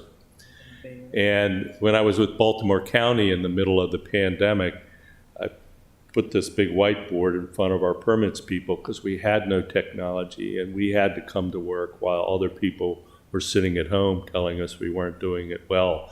And I wrote out the lyrics to that song, and it felt good to me, because it was the song is don't worry. That's it. I was curious. Oh, it's Sorry, not to shut fantastic, it off. because it's rise up this morning, smiled with the rising sun. 3 little birds pitched at my doorstep, singing sweet songs of melodies pure and true, saying, "This is my message to you. Sorry. Don't worry about a thing, because every little thing's sorry. going to be all right." She can't get it off. That's okay. But it meant a lot to me, because that's how I feel here. Yeah. We get into these and we get ourselves out, because really why we're here is for the betterment of all, and ourselves too. I mean, we want to feel good about ourselves. And so that is something that I will rededicate myself to, and hopefully we will have a meaningful result from that. In our budget summary budget requests, we do have an increase, as you can see. I don't have the pie charts. I'm often tech envious. Tricia said a new So standard. when Tricia was throwing up her pie charts, I was going to run over to Vicki and say, we could add it in there, but I won't go through any more tech envy, and just to say that we can identify where those increases are if we go So the changes, as we've highlighted and discussed, is the $7,000 in training and education. Again, you have to add Vicki into that formula. So the membership with ICMA, there's a baseline and there's training associated with it. And the Maryland City County Managers Association, I think are you going to go to it or not? Yeah, I'm not, but these are things that do cost. The audit committee additional initiatives are the training and the strategic planning. And we are moving it into my office, because I don't know that it was something that was, I don't know, put in the audit committee in the past, and it was something, it's something that I embrace and think's important and should be there. And then the administrative assistant position, that's something that will be shared, or a position that will be shared jointly with the mayor's office. I will say historically, there were 2 people in that office. Generally, although it's not as strong customer-facing physically as it used to be because of the security and post-COVID, but there were 2 people to interact and be able to trade off when one is off, and basically have one person working for, I don't know how many people in both offices, but it's at least 20. In resiliency and sustainability, the resilience consultant, it was $65K last. I remember it was added to that budget, and we're continuing it at 50. But one-time funds. One-time funds, and I think it's related to the electrical. It's related to the electric vehicle implementation strategy, part 2, and also our greenhouse gas emissions inventories, and setting our baselines and goals and how to achieve those goals, as well as our building performance standards and any code revision recommendations we would make regarding buildings, parking lots, and making them more energy efficient and supporting electric vehicle charging. And thank you. The special events coordinator, 3,500. Harbor master, miscellaneous contract services, and converting a contractual watch commander to civil service. I know you've heard this before, and Trish is here, but that's related to, in part, the settlement we had with the state over the retirement benefits, and that we have to convert contractual employees after, I believe, 4 years. Office of Community Services, 25,000. Social Services grant, an increase, 1,500 for translation services, which is new, and something Laura has stressed that we need to. We used to utilize the Naval Academy. I don't know that that service is available anymore. And then 10,000 is the temporary alternate housing program that I spoke to before, and then 7,000 for community events and activities. I want to mention, and it's not in the budget, but Jody is aware, is that the Hispanic Health Navigator position is traditionally grant funded, and we're waiting to hear back from the state on that and have not yet. So I want to caveat that, and that is a position that is currently filled that I know Laura wanted me to bring up.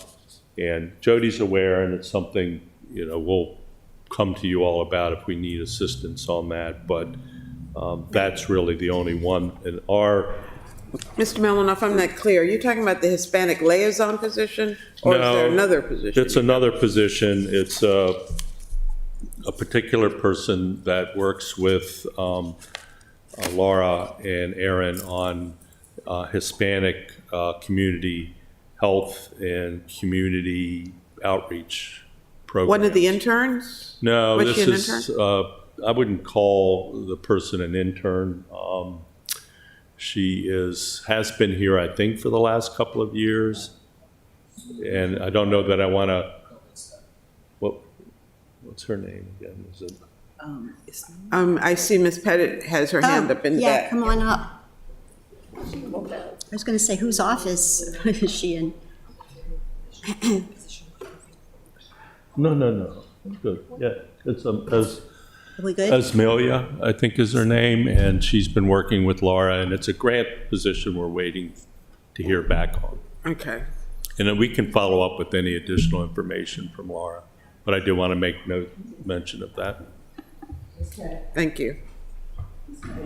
Sorry to interrupt. No, I was confused. And at this point, if you have any questions,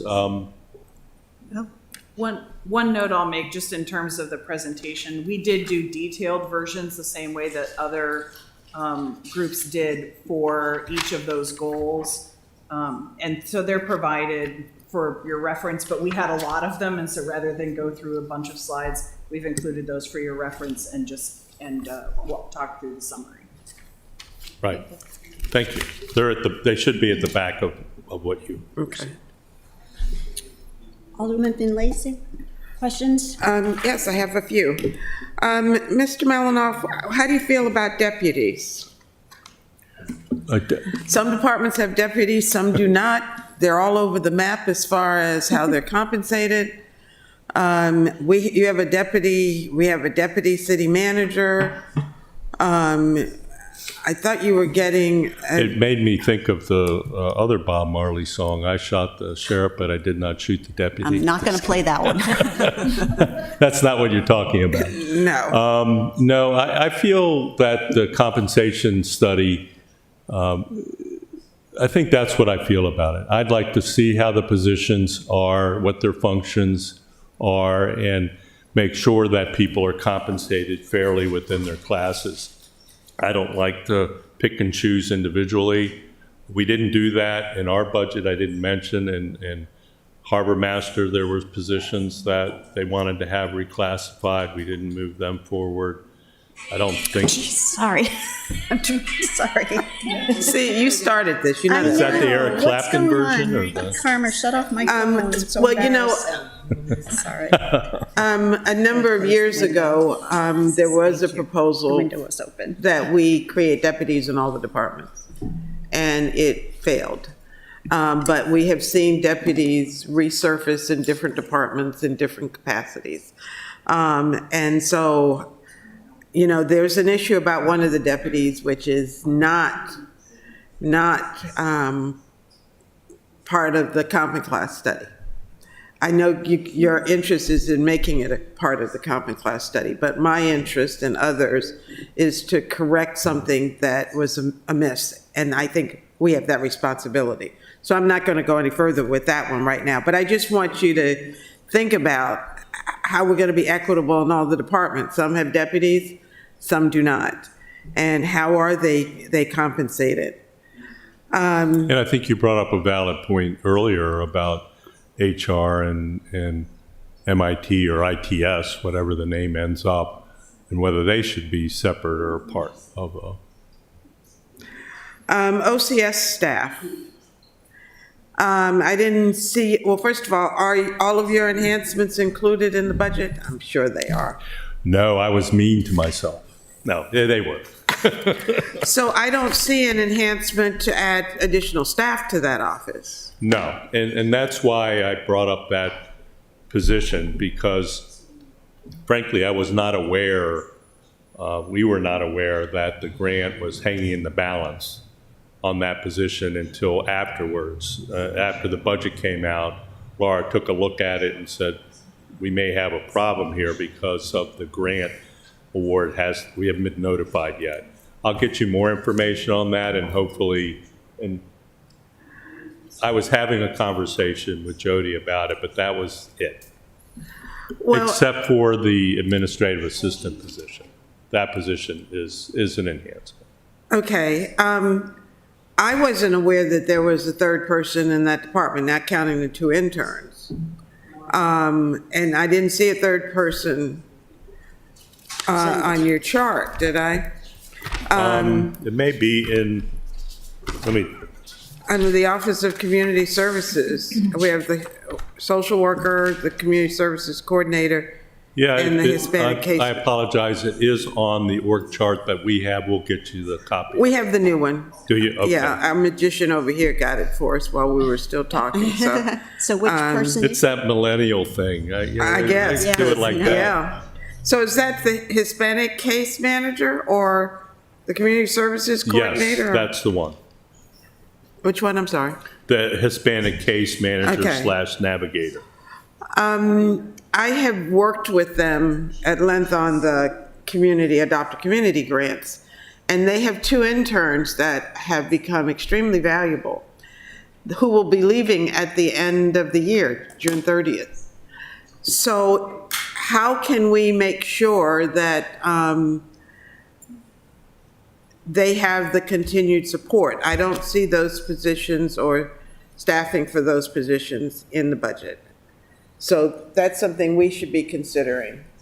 The whole idea was to build this department, not just put 1 or 2 or 3 people in it and let them work themselves to the bone, but to build that department as we need it. I would look forward to that, and I think I would invite you to speak to Vicki, and we can all get together and figure out how to make that work. Okay. And likewise with your office. When we created the Office of the City Manager, it wasn't with the intent of having 1 person in it. No other city functions that way. And so I'm glad to see that you are starting to build, and I hope we'll continue to do so. So that's a little editorializing. The electric boat, the $3 million. I heard you say pilot today. So we got the $3 million for a pilot program? Yes, the grant that was applied for to the Federal Transit Administration was for the low, no emissions pilot ferry program. So that is the funding goes to a governmental entity to purchase ferries, put in the charging infrastructure, make dock improvements that are needed to run a pilot program. So it's for to see how well the program works, the demand, where it's needed. Maybe you need to expand your service. Maybe you're not running it as often as you need. That's why they call it a pilot program, because it's going to municipalities and other local governments who do not have electric ferries in existence. It's not to say it wouldn't continue. It's just that this is not funding for, like, for example, the city of Seattle, who already has an extensive ferry system.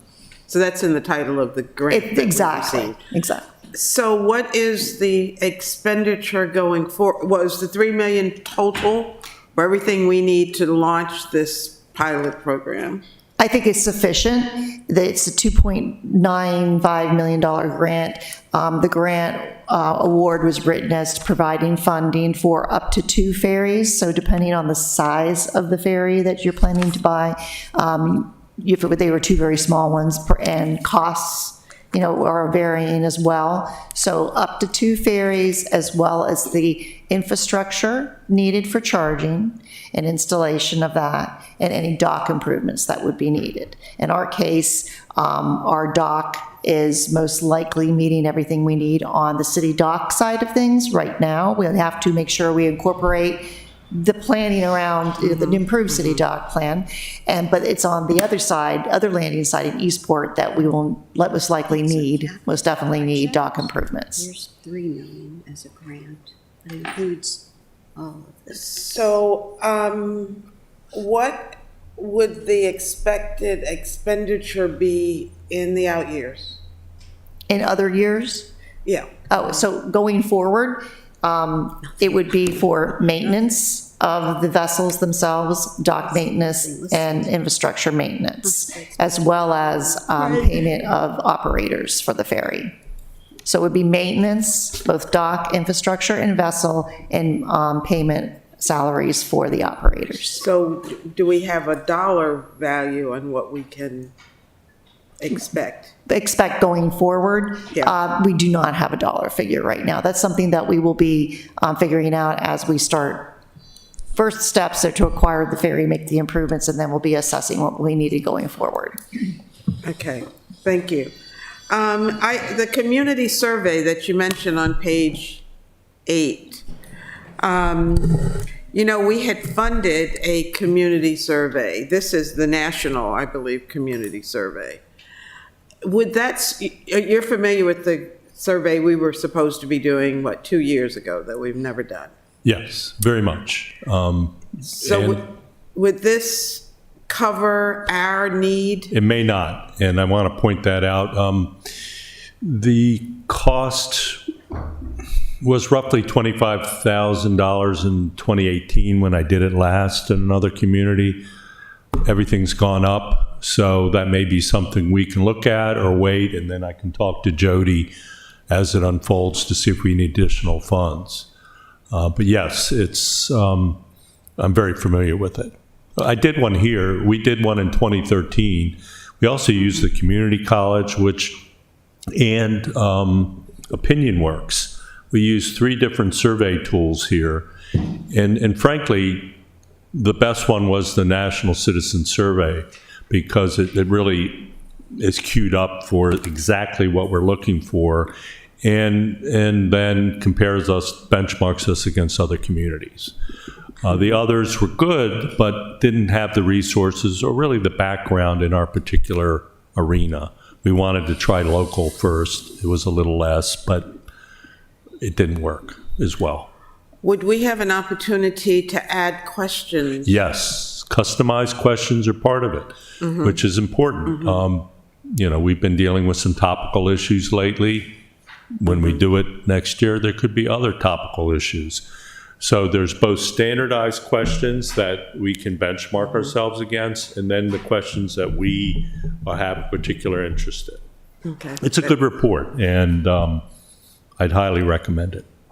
That sounds great. I particularly like the idea that we can add questions. We don't have to take their questions. We Right, can and we'll come to tailor you it. all and try to get what you think might be, an issue that is hotly contested. The other thing is it's good to measure.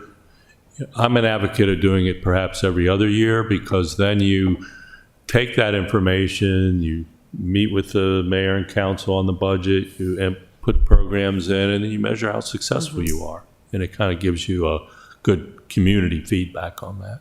Well, I look forward to that. ICMA evaluations. Right.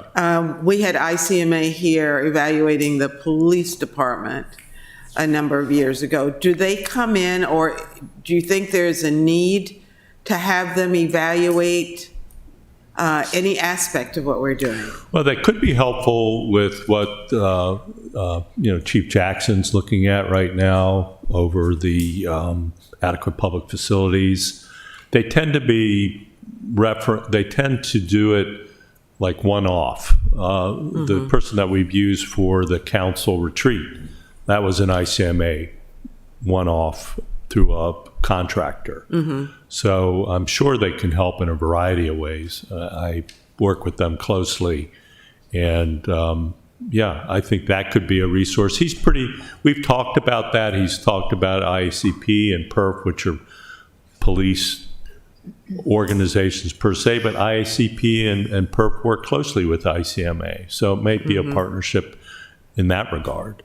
And they can help in any other way. I think as we get in, the team gets into it and we start to chart coming forward, those are the kinds of resources that I like to utilize to give you all an additional perspective on particular issues that come up. And I do apologize to the listening audience for using the acronyms instead of May I? saying what ICMA stands for. Please do. ICMA is the International City County Management Association, and they're the largest one of its type in the world, and I've been a member for over 30 years. And then PERF is the Police Executive Research Forum, and IACP is the International Association of Chiefs of Police. Those organizations we use to help bring Chief Johnson here. Thank you. Revenue for the harbor master, is that in one of the slides that you presented? I think that's probably the only department within your department that is a revenue generator. No, it's not in there. We can Well, we should have. we can get it to you. Yeah, you're. What do you mean,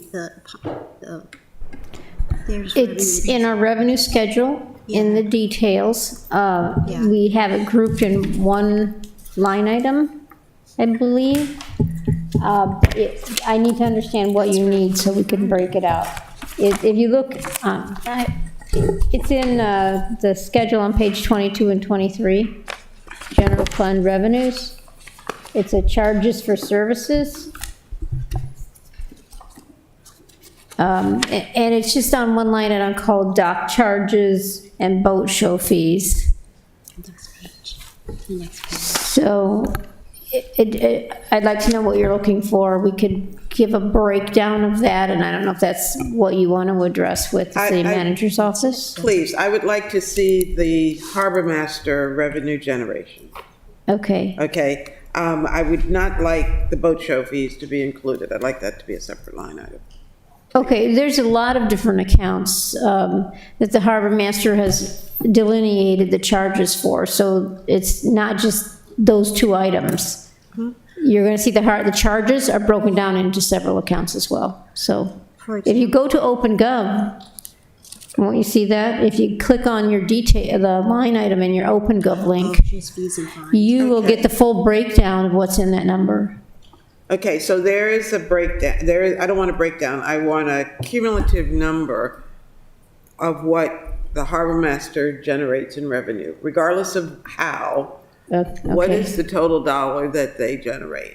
That's what I'd like to see. But a breakdown Usually would we be- see that. You're saying the total dollars that they generate without the boat show Yeah. in there? Yes. Okay, Broken down, so we see the dock charges specifically. okay, all right. Okay.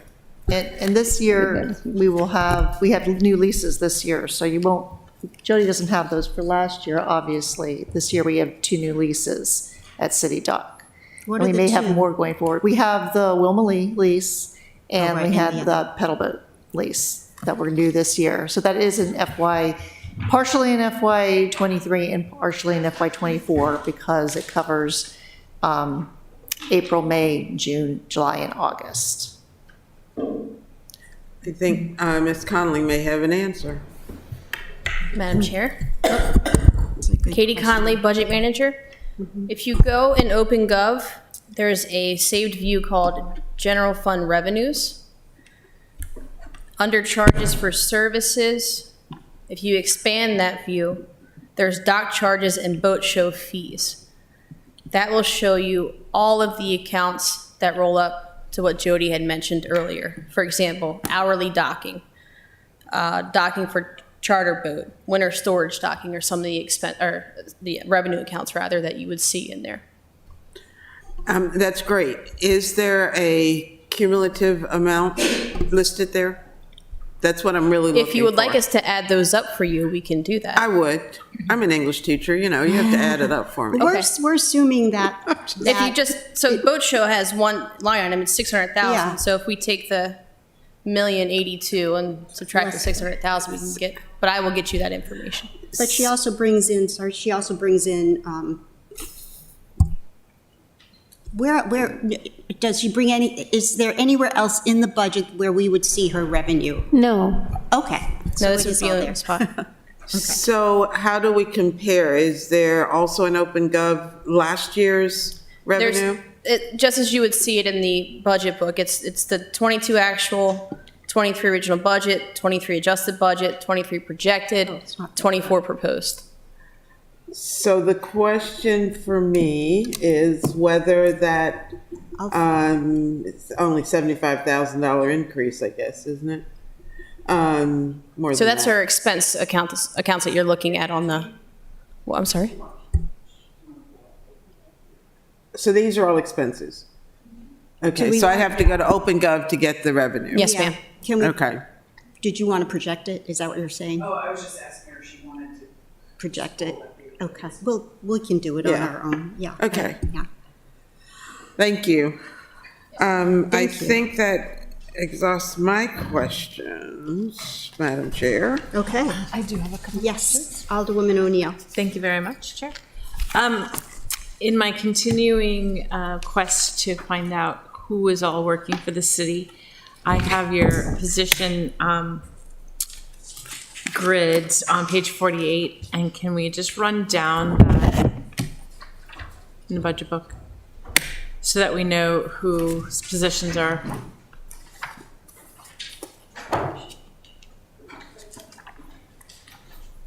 Do you have a highlighter? So obviously I have city manager, assistant city manager, and deputy city manager. Thank you. The administrative assistant.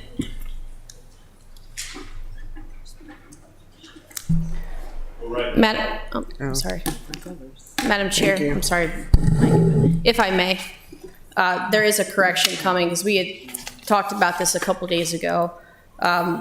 We neglected to add some of the contractual people to the staffing summary.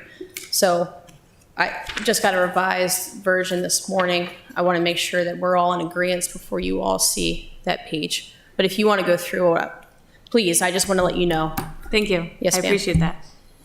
Thank So you. right now, this administrative assistant is shared? Correct, yes, with the mayor's office, that's Rossio. Okay. And then development event specialist? Right, there. Stand up. Can I make a correction? The administrative assistant that you see, are you looking at the staffing summary? Yes. So it should be 0 in 23, 1 in 24. That's the new position. Oh, the new, okay. The one that city manager referenced is actually shown in the mayor's staffing summary. Okay. So that's the proposed.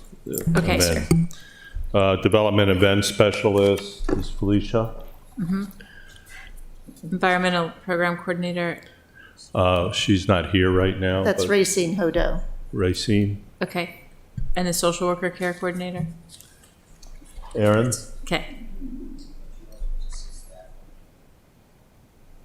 And the community engagement administrator? That's Ron Schmidt. Oh, sorry, that's me. Oh, my God. I was thinking of the coordinator. Laura? Hello. And they, pardon us, the times were confused and they came in late because originally we were going to be later and you switched us with police. So I told them that you all already cut the budget, so it's too late now. Yeah, that's fine. And then the administrative assistant for community services? That's, she just is getting hired now. That was Erica's position. Griswold's position. I'm not clear. So is that a new position that's added? No, that was a position That's the that same- was recently vacated by a recently elected individual, Erica Griswold. Ms. Griswold. Oh, okay, okay. And she's just hiring for, or starting, she is hired for, and the person is starting. Okay. Okay. And then for harbor master, it's harbor master, the deputy, and then the two new watch commanders are added for 24. Right, there's the shore side operations and then the water side operations. And then, of course, they have a number of contractual positions and summer positions. Right. And They're zero because they were not in the city manager's office when we did the budget book last year. That's Right. why. They were always in existence. They just weren't shown in this department. Except this one. okay. And then have those two positions been hired yet? The watch commander positions? Well, there is a watch commander position. Right now, that's the one that's being converted from contractual to civil service. And then the other positions are filled right now that are contractual. Okay. So I just have a quick question apparently for Ms. Connolly. So on this list, and it talks at the very bottom, it's 13, but it's actually bolded 14. Should be, are you looking in 23 or 24?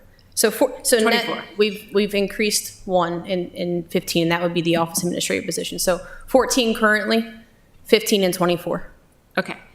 I'm a little worried because this administrative assistant now shows up on two different summary, because it shows up on the mayor's. No, so summary. two people, two different It people. was my error. The one that shows up on the mayor's office is the currently employed administrative assistant that you see here today. This is the proposed position. So they put it in the city manager's budget for whatever reason, but those two positions are shared. So that one would be a new position. Okay.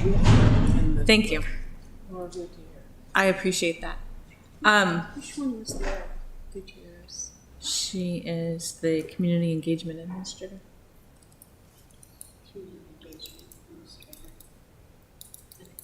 Let's just run down those again. Sheila and I were on the presentation and not the budget book. Can you do that really quickly? Sure. Thank So you I have so listed city manager as Michael Malinow, Yep, assistant city manager as Vicky Yep. Hoffman. yep. Administrative Buckland. assistant is currently not filled Currently not filled, not New funded yet. and not funded yet. Okay. But it's in the enhancement request. in Correct. the- It is in the proposed budget before. Proposed budget. Okay. Development event specialist is Felicia. Environmental program coordinator is Racine. Social worker care coordinator is Erin Lee.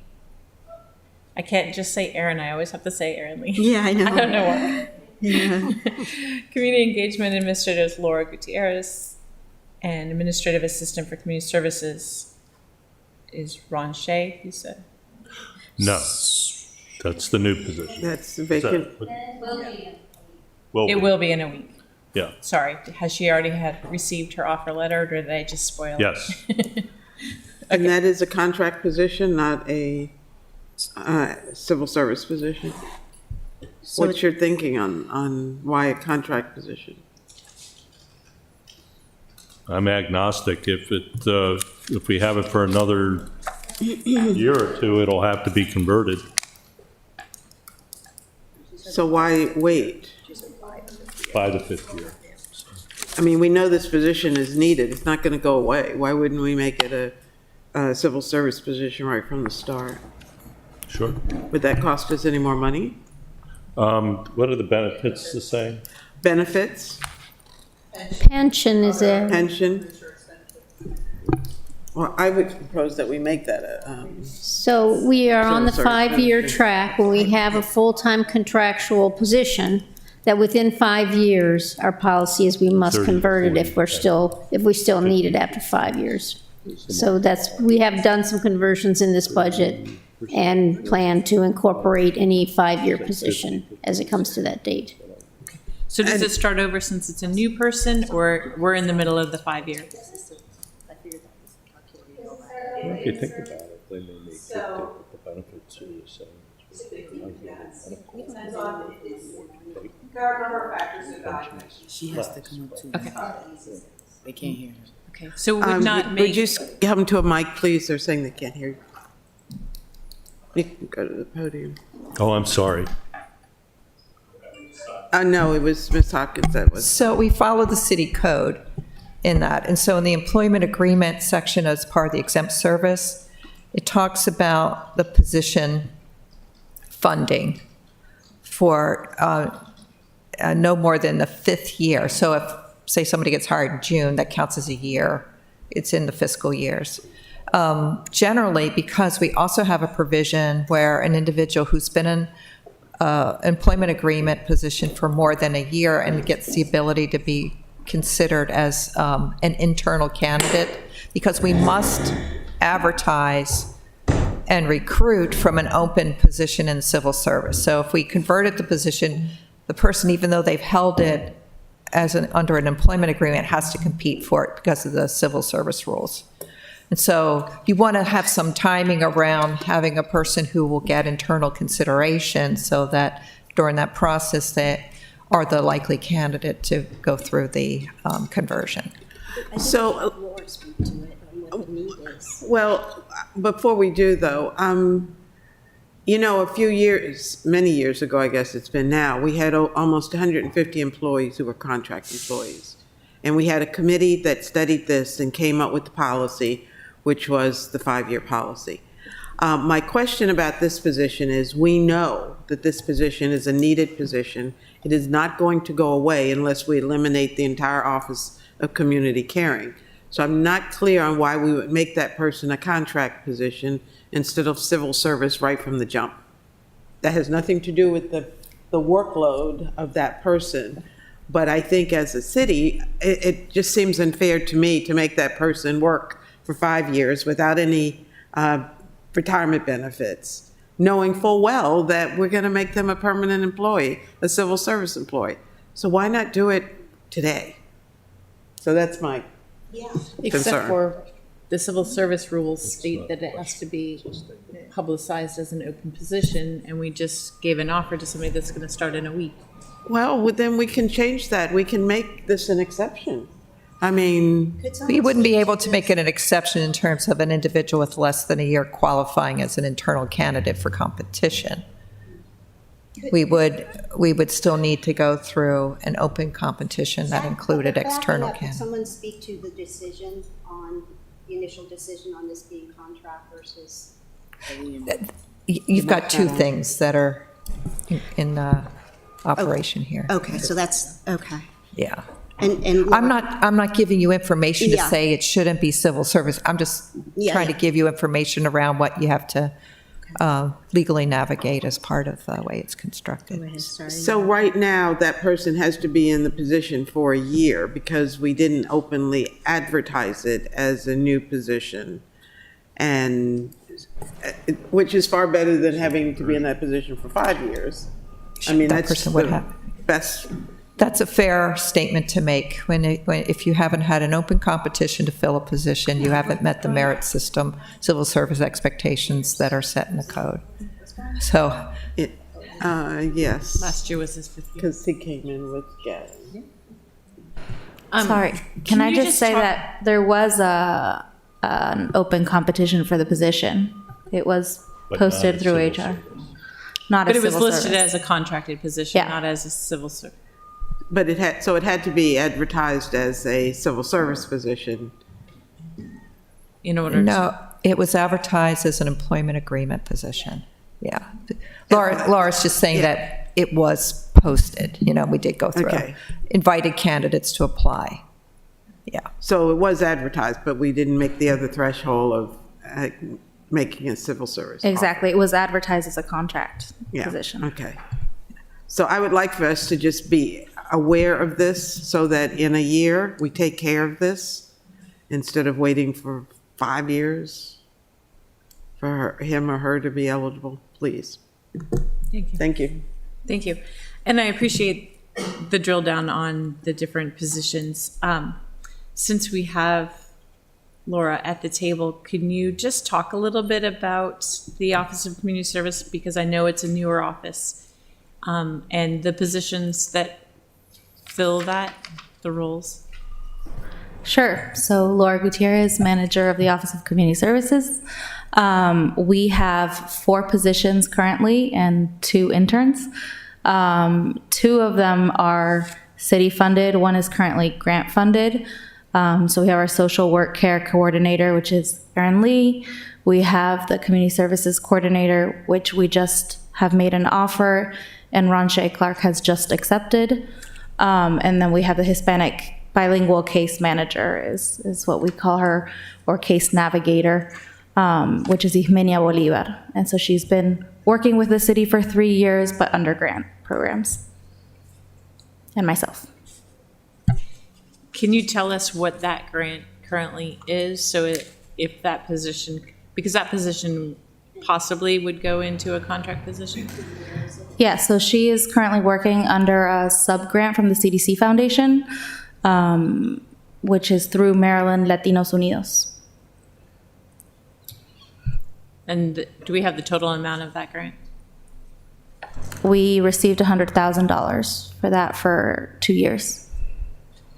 I'm sorry, where is that in the, oh, it's under the mayor's office, 51333? Is that it? So I originally was working in the mayor's office when we received that funding.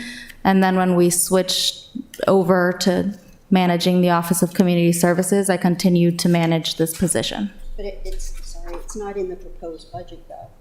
I mean, in the FY 20, my mic's not, sorry. The grant, the Maryland Latinos grant, is not in the proposed column. That's the budget, that's the position I had mentioned earlier, that we haven't heard back on the grant yet. So that could be something that we need to fund in the budget if the grant does not. I've mentioned it to the Director of Finance, but I would leave it up to Jody as to how best to handle that. So we have an unfunded position in the city's budget. Potentially. I thought I just heard Ms. Gutierrez say it was a 2-year funding. So that grant funding ends June 30th. Oh, so we are at the end of the 2 years.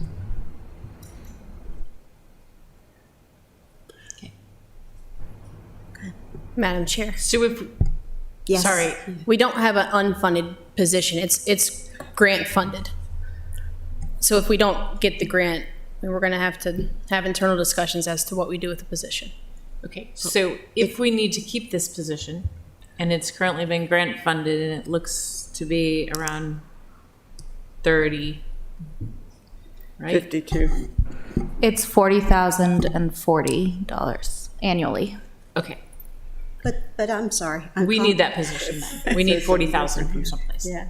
Call me stupid here, but that number doesn't carry over into the grant total, which then So- carries over into the budget. So you're looking at the grant schedule, right, where it says am. in 24, there's Yes. no, right, so Nothing, what yeah. we could do, let's say we get the grant before the budget process is over, we can come to you with an amendment to add the grant, right? Yeah. To, Okay, if we so get then it. therefore the position would be Okay. funded as Are well. we confident we're going to get the grant? I would defer to Ms. Not Gutierrez. sure. Okay. Okay, so that's kind of risky. I'm Why speaking for wouldn't we Laura, do it but she the other said way she around? applied for it in December-ish and hasn't heard back yet. So unfortunately, perhaps more likely on my error, I did not know about it not being funded. So that's why I wanted to bring it up today. Well, why wouldn't we put it in the budget? And if the grant comes, then we're the better for it. And that's potentially what you do. I didn't know about it by the time it was Okay, but it should be the there. budget. So, Ms. Conley and Ms. Dickinson, can we do that? Mr. Melanoff is agreeing. Why wouldn't we put it in the budget, and then if the grant funds come? So, just so you know, there are many grants that we get annually that we don't yet have a guaranteed grant award for, that we normally, if it's a continuing thing, we would actually add it to the budget, and then if it didn't come in, we'd just have to cut the program. I think what you're saying is, and to that, we would have normally put it under those procedures. Yeah. That's That's I what will, we're used to, I think, putting it in and then hoping that it will come in. That's what we've seen before. yes, Yeah, but knowing that there's a doubt now, okay. and you are expressing your desire to keep that position in place, this might be a different type of situation where if we didn't get the grant, we wouldn't want to cut the position. We might want to make a plan for continuing it. So that's my thinking, that we put it in the budget, we know we need it, we're gonna fund it some way or another. Yeah, I Why just didn't wouldn't want we put it I didn't in? want the triggering point to be, we haven't gotten an award yet, because there are plenty of these in here that we haven't gotten an award yet. This is a special situation where we have a person in place, we want to keep them regardless, and now there is a doubt. Right. So, And this is a special office, so they deserve to be taken care of. so we'll, That's my we will work editorial. together to find a solution and recommend to you a proposed amendment if you want to continue this. I have a proposal to my colleagues that we have Monday morning open for overflow, and I was just wondering if it'd be worth having a discussion with Ms. Gutierrez on the status of the office and the future goal of the office. I think that would be really beneficial, so that we're in agreement with this. Sheila. I'm sorry, I was just checking our time. I know, and I'll talk about that. I just invited Laura for our Monday morning session, which is overflow, which I think it would be very informative just to talk to her about the mission of the department and giving it the time it deserves. And invite Vicki. I would like Vicki. Yes, I invite Vicki, yeah. And then time, I see the police are here, so we're gonna try to conclude in 5 minutes? No, it's 10. 10. 12:20, we'll start with police unless, okay. Thank you. Alderwoman O'Neill? Okay. I will hold off. Questions I think have to do with the Office of Resiliency. On slide 5, it says that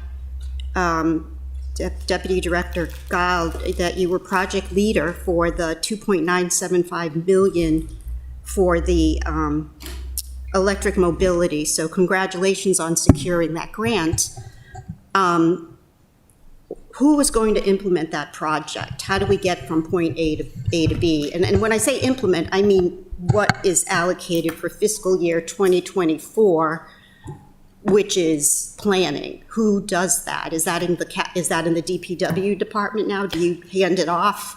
So it was a team effort, and it will continue to be. The Department of Transportation, since they had to submit the grant, they normally deal with the Federal Transit Administration and grant applications to them. So we had them submit the grant, and they will be the lead to put out the RFP for bids on a ferry. And then, of course, Public Works has a function there with the infrastructure to make sure that we are coordinating that with our utility companies and putting in everything that we need to support that infrastructure.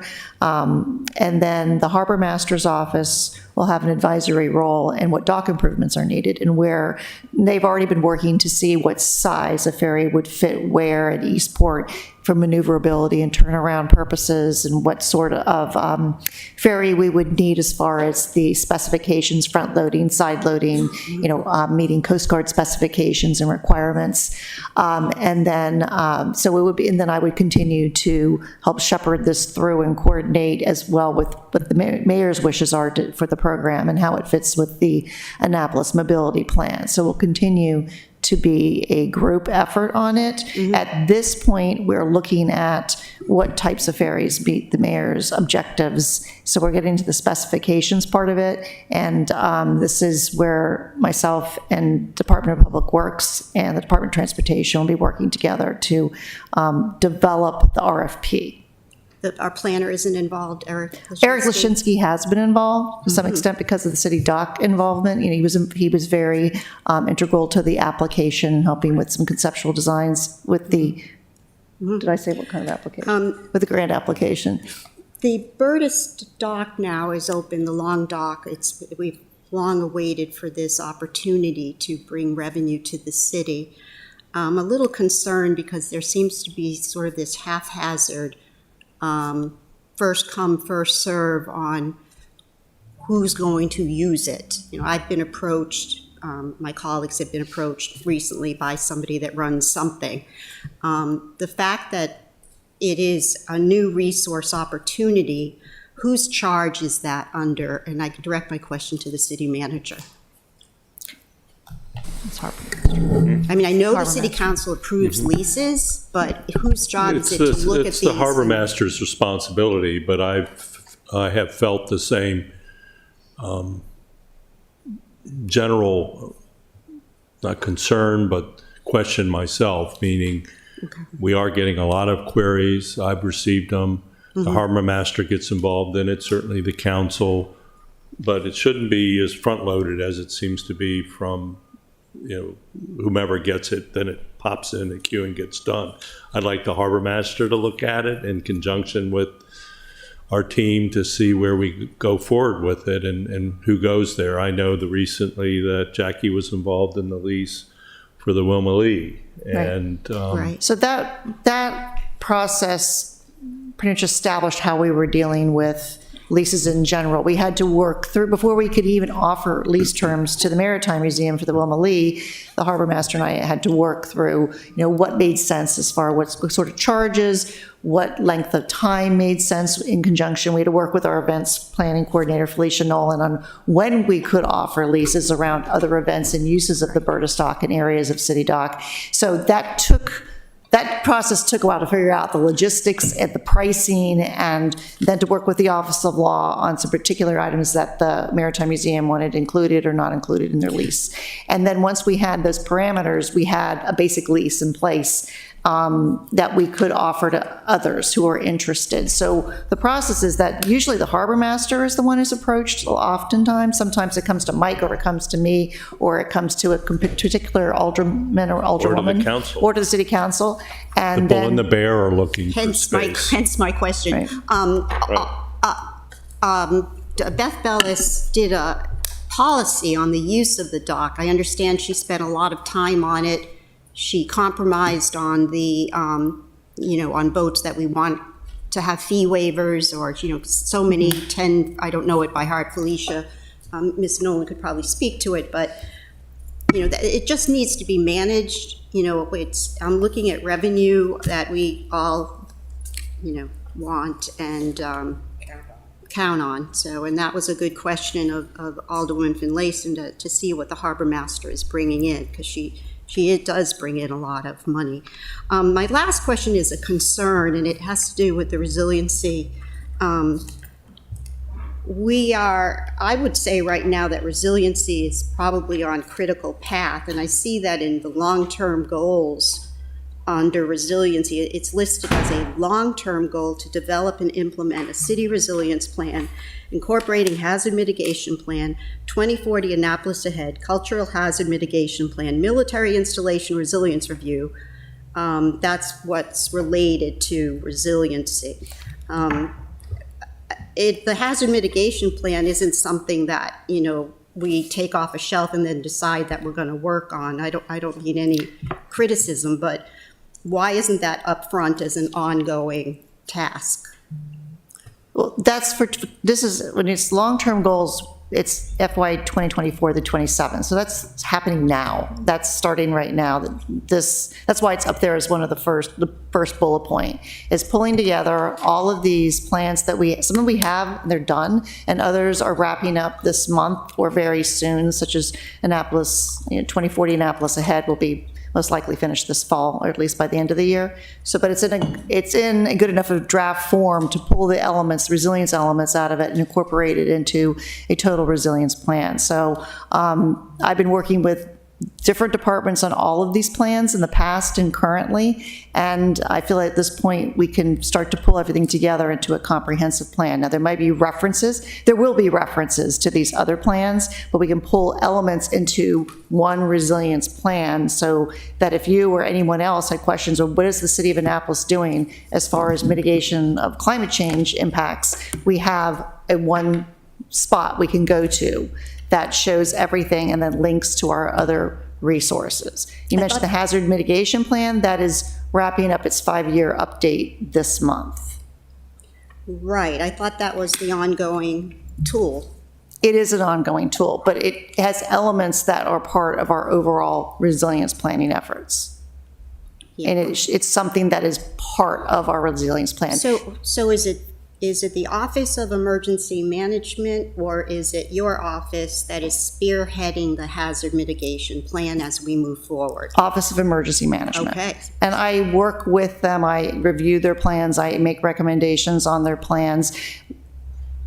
This position was created for just that purpose, because I worked so often with other departments on projects, and I have put the resilience lens on it and the environmental lens on all of our projects and all of our services. For example, the Public Works facility that is about to have our ribbon cutting, I worked with Department of Public Works on reviewing the plans to look at stormwater management for the green roof there, for making sure we had electric vehicle charging that went in there, and other resilience and environmental type of considerations. Same thing with Hillman Garage. So in this list under resilience, like the public water access plan, your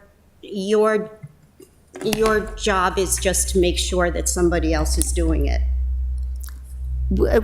Using public water access plan, that's something that Erica Lashinsky and I sat down and talked about how to develop that and implement that. I helped him bring in the stakeholder groups for it, and then I was part of the recommendation and reviewers on that plan. So that came out of Department of Planning and Zoning, and that was something that Eric spearheaded, but something that I worked with him on. Now, we have all of these plans, and I'm, as part of the overall resilience plan, pulling them all in, elements of some of those plans and then links to some of those plans. I know that, the city manager kind of chuckled and said, when do you have time to do all of this? I find this virtually impossible.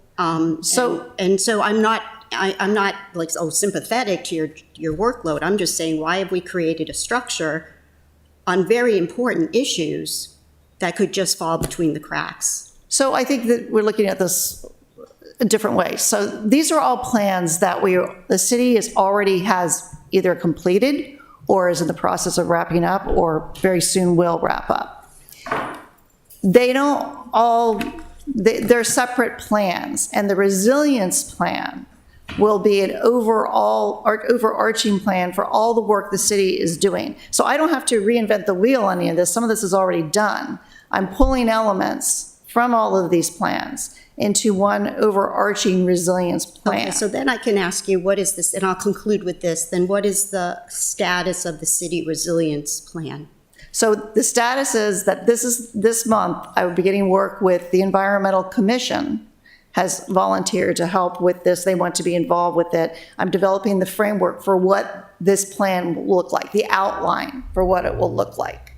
And then it will be filled in from there. Now, it could be some resilience plans in other jurisdictions are a few pages long, and some are very comprehensive documents. Ours is, we haven't decided completely what it should look like, because we have a lot of work that's been done. We have a lot of CIP projects that are resilience oriented. We now have a resilience authority. So I think it'll be something in between, linking to and referencing all of the other good work the city has done and is doing. Right. You don't want to lose that. I think Trish said that great comment. So it's a big doing something that you've done. So I think what the city manager is alluding to, it's a big task. It's not an impossible task, because we've already done a lot of good work. But oftentimes we do these projects and then we don't refer to them again, but they're all interrelated. Okay, I'm sorry, quickly on going back to the staffing. So is it the intent that we are going to have 2 admin assistants, one in the mayor's office and one in the city manager's office? I think that's what I see. The budget is. The budget, okay. Okay. They okay. will be shared. Okay. Do you have any status, Ms. Gold, on the plastic bag ban, or are you waiting for the council to initiate that now that the county has moved forward a little bit? The county's moved forward. They did not take a final vote on it yet. So yes, this is something that is up to the city council, whether you're going to also introduce legislation. Okay. All right. That's all I have. Thank you. Anyone else? No? That happens at this, I forgot. But just thank you. Mr. City Manager, you're in charge of everything, so, Yeah. we should give you double the time, so, it's Right. all good. It's all All good. good. All good. And next year, we're going to change our format and allow you to be creative, so you can come in with your music playing. Yeah. You can actually dance up the center aisle with your staff. And, I'd like that. Yeah. But now that Tricia has set the standard of pie chart showing the variance. I'll use music. Yeah, but I do want Felicia Nolan to come up to the mic and introduce herself and her title, please. And Erin, who's our Erin, well- social worker. She was during community services. She had the mic. It's all right. Okay. Felicia Nolan, Special Events Coordinator. Camera? The camera? Okay. And Erin? And Erin, right? Hi, good morning. I'm Erin Lee, Social Work Care Coordinator. Thank you, Erin. So we'll I see. told them because they were late, the budget was. I know, you chopped everything. So Laura, would you mind coming back Monday morning and just having an informal discussion with us? Yeah, I can definitely be here. Okay. Thank you. Yeah, thank you so much. And whoever you think needs to be here with you. Okay. All righty, so we conclude that. Thank you. Thank you again. Okay. How do I? And he just gets up and leaves. Yeah, but he left his Now cup. we are recessed.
on yet. Sorry. Especially number one. Okay. Before we start, Chief Jackson, I was very remiss, and the first time you were here, to just express condolences for your loss, and thank you for being here. Thank you. That's my baby sister, and we have family all over the country, so we're preparing for that in a couple of weeks for a homegoing service. How many siblings do you have? Well, we have 11. I lost 2 since January. 11. My parents had 11 children. She was the baby. She was the baby. Yes. Yeah, I'm the baby. She left behind a 17-year-old who graduates high school this year, so we were hoping that she could hold on long enough so we could zoom her in for the prom and for the graduation. But God knows best. Okay. Thank you, though. I appreciate that. Okay. What, are we good? We're good? Okay. David, sir. Okay, good afternoon. Acting Captain Dave Migueth with the Police Department. So looking at the questions that Alderman Gay sent yesterday, number one, is it feasible to add grant administrator to our budget? Can frozen salaries from the budgeted 124 be used? So we are working with HR to reclassify an existing position that is currently vacant, and where some of those responsibilities have been reallocated to other positions. We're looking at reclassifying that into solely dedicated grant administrator full-time position. Oh, Alderman Gay is here. Oh. Thanks, Alderman, for coming back. We just started on your list of questions. Okay, just started. And we're looking at your initial email. Okay. What's that? No problem. I'm just glad you're here. And a backstory to that is that about during last year's budget hearings, Alderman Gay, you mentioned how expensive the Annapolis Police Department is in terms of the cost to operate it, and you're right. But I think sometimes we lose sight of the fact that the police department is a 24/7, 365-day a year proposition. We never close. But your point was well taken. And so I got together with Dave Miguez and Rhonda McCoy, which both of them are sitting to my left and to my right, and talked about having a full-time grant administrator so that some of the stuff, as you saw in the pie chart, the vast majority of our budget goes towards salary and fringe. And that's very expensive. So we can realize some of the other things that we need to do for the proper administration of justice. I thought your point was well taken, that we start applying for grants to offset the cost, so everything that we need wouldn't have to come out of the city's coffers with the approval of the Finance Committee. But in order to accomplish that, we have to have the bandwidth, the ability to manage these grants. You can't apply for a $10 million grant and treat it like it's a mom and pop store. You have to have, most of these grants come with, they're evidence-based. We have to report in, and I'm not schooling you on the grant process because I know you know how they operate, but I'm just making a point that most people get in trouble with grant funders because they don't properly manage them. And so I proposed that either we do it as an enhancement, or as Dave creatively did, taking an existing position we already have to reclass it with Trish Hopkins so that we can get a grant administrator. We do have a grant person, or we had one, where they apply for small grants to take children on events, and all that's nice, but we need to be able to apply for grants to get the best equipment, the best technology, to aid in some of the infrastructure as it relates to the police department, like cameras and all of those kind of things, equipment for our men and women, because too much of our budget goes towards salary and fringe. But I challenge anybody in this room, every police department in the country operates that way. We manage better than most. If you look at Baltimore, Anne Arundel County, every chief will tell you most of their budget goes towards salary and fringe. And they have to depend on grant funding from the federal government, from states, from private foundations to offset the cost. Police departments are expensive to run. That's in every city, but I think that if we continue to use this folksy, because this is not a small town, we measure, I think that since I've been chief here, we don't underscore the importance of the city of Annapolis enough. It's a complex city. It may be 40,000. It may not have Baltimore, Anne Arundel County's population, but we have assets here that those jurisdictions don't have. They don't have to worry about the Naval Academy. They don't have to worry about the Maryland General Assembly, the state's highest court. There's just so many important institutions here, so it's beyond just patrolling the neighborhoods. We have to make the city safe everywhere. And the way to accomplish that is to make sure that we have the right equipment. We don't have a lot of luxury in the Annapolis Police Department. We don't waste a lot of money. I would challenge people, anybody who says that. I don't have, my office is decorated, for example, but that's the stuff I brought here. My desk is old, my tables are old, and I'm more interested in the work. Not the optics. I came here to do the job, and so I don't demand anything other than my salary and benefits. So we don't have a lot of luxuries. We repurpose and use as much as we can. But if we are going to be honest with ourselves, we have to look past the fact that we have the most expensive budget. At the core of my beliefs, philosophically, I subscribe to Maslow's hierarchy of needs theory, and the short version that asserts that you can't actualize if you're safety and security. At the bottom of that pyramid is safety and security. If that's not properly structured, then you'll never self-actualize. And so what I want to do is make the Annapolis Police Department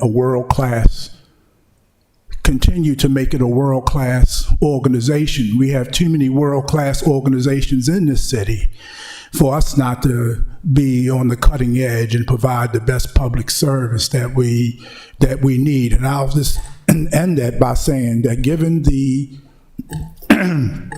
given all the challenges that law enforcement agencies across this country, Annapolis is not immune to that in terms of recruitment, retention, we have to do things differently now. We have this Police Accountability Act of 2021 that puts barriers as to what we can do.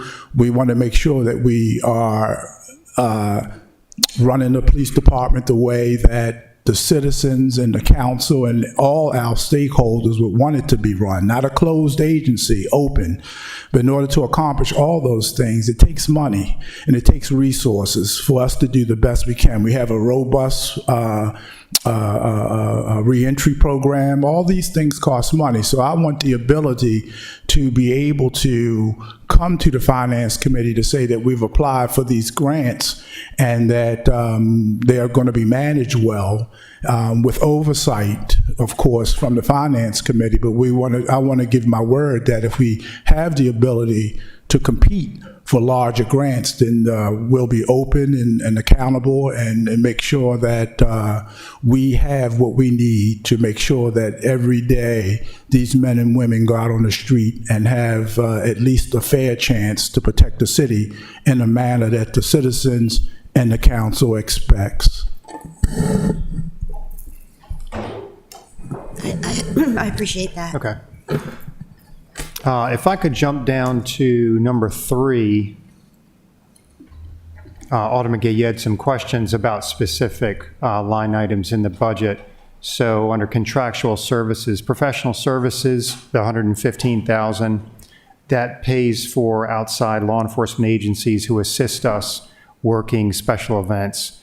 Most of that are the football games during the fall, Navy football games, but it's also parades and other events that we do. Usually, the Maryland Capitol Police has officers who work those events with us, but sometimes, depending on the event or the size of the event, Anne Arundel County Police or Anne Arundel County Sheriff's Office may be assisting us with those as well. Supplies and other programs, $139,600. So one of those is mobile crisis through Anne Arundel County Mental Health Agency. That's $110,000, the vast majority of that budgeted expense there. Strengthening families is $15,000, and then the remaining $14,600 is the internet cleaning, maintenance, and the Ring doorbell cameras for the community resource centers in Robinwood and Harbor House. Let's see, the next and the last one was the special programs at $98,000, and those were expenses related to the state legislation. A lot of the we were able to pay for some of those expenses that only required an initial setup in this fiscal year, in FY23, but there are going to be some annual expenses related to those with mental health screenings, the bias training, which we get through Anne Arundel County Community College, and technology access through evidence.com for the county accountability board and the police administrative board. Correct, Rana? So, police administrative charging committee, sorry. Let's see. Your number 4 for the gun range. Let's see.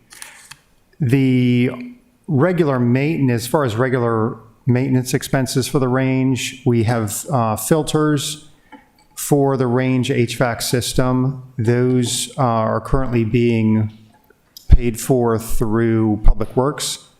But then we have the lead removal, which I wasn't able to find the last invoice that we paid, but I want to say it's a ballpark around $3,000, but that's only once every few years that we have to get that cleaned out. Let's see. The lawsuit, as the city manager mentioned the other day, I don't remember how long ago that lawsuit was, but it was probably somewhere around 2009, maybe. As far as whatever funds the city recovered out of that, I don't know. But your last question, does the $290,000 budgeted for the range provide a long-term solution? And yes, it does. My understanding is that from the initial design of the renovation of the building, we had requested a dedicated HVAC system for the firearms range, but at the time it was judged to be too costly.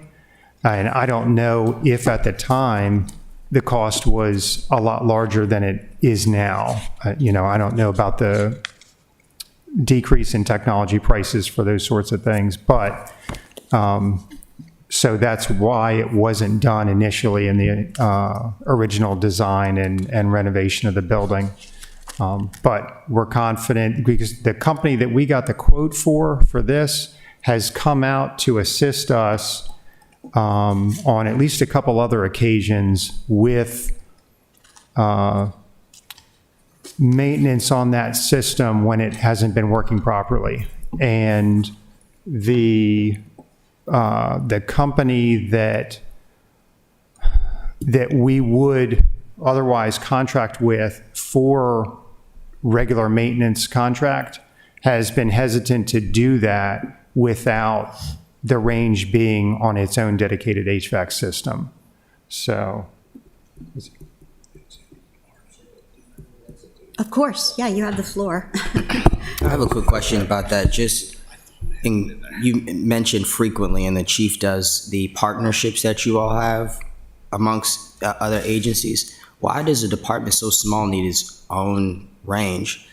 I interned with the district court for an entire summer, and we had every single bailiff in the state. We'd organize on a spreadsheet, based off of their availability, maybe leave, scheduling, and we take them to Prince George's County. They shoot there. We pay for it, like almost contracting it out. Why do you feel you need your own shooting range? So there was one there in the original building. We've had to, when our range hasn't been operational, we've had to work with other area agencies, either going up to Sykesville, to the Maryland Police Training Commission firearms range, or over at the Naval Academy range. But it's not just the twice a year qualification that we do. It's when we're bringing in, whether it's new officers or officers who are coming off of medical, if they've gone for a long military deployment and coming back. It's kind of peppered throughout the year where we have a need for the range. And I think just logistically, it's a lot more challenging, such as this past qualification where we had to go up to Sykesville. If you want to chime in. Yeah, so speaking logistically, Identify yourself. I'm sorry, ma'am. Captain Klein is with Patrol Commander. Oh, and could you introduce Rhonda at the table? She's a new player there. Yeah, sorry. Rhonda McCoy, Professional Standards Manager. Thank you, Rhonda. So speaking logistically, with trying to get 110 some officers up to Sykesville or over to the Naval Academy to shoot is just not financially responsible for us. What it boils down to is we still have to meet minimum staffing challenges in patrol every day, and we also have to get them to the range, whether that's on their own time where they have to now be compensated through some measure, either overtime, comp time, or adjusting their schedule, which then takes them off the street again, and they're not feasible. When we go to the Naval Academy range, they changed from lead cord ammo to the new green lead-free ammo, which is a significant cost difference when you're talking about price per case of ammunition. That's just not a fiscally responsible option for us, because now it's going to cost us more to have to travel somewhere else to shoot. It's kind of hard to measure what we really get from it, because having it there accessible, like Acting Captain Miguez is saying, when we need to qualify somebody at the drop of a hat, it's there and it's available for us to go do it. Is that viewed as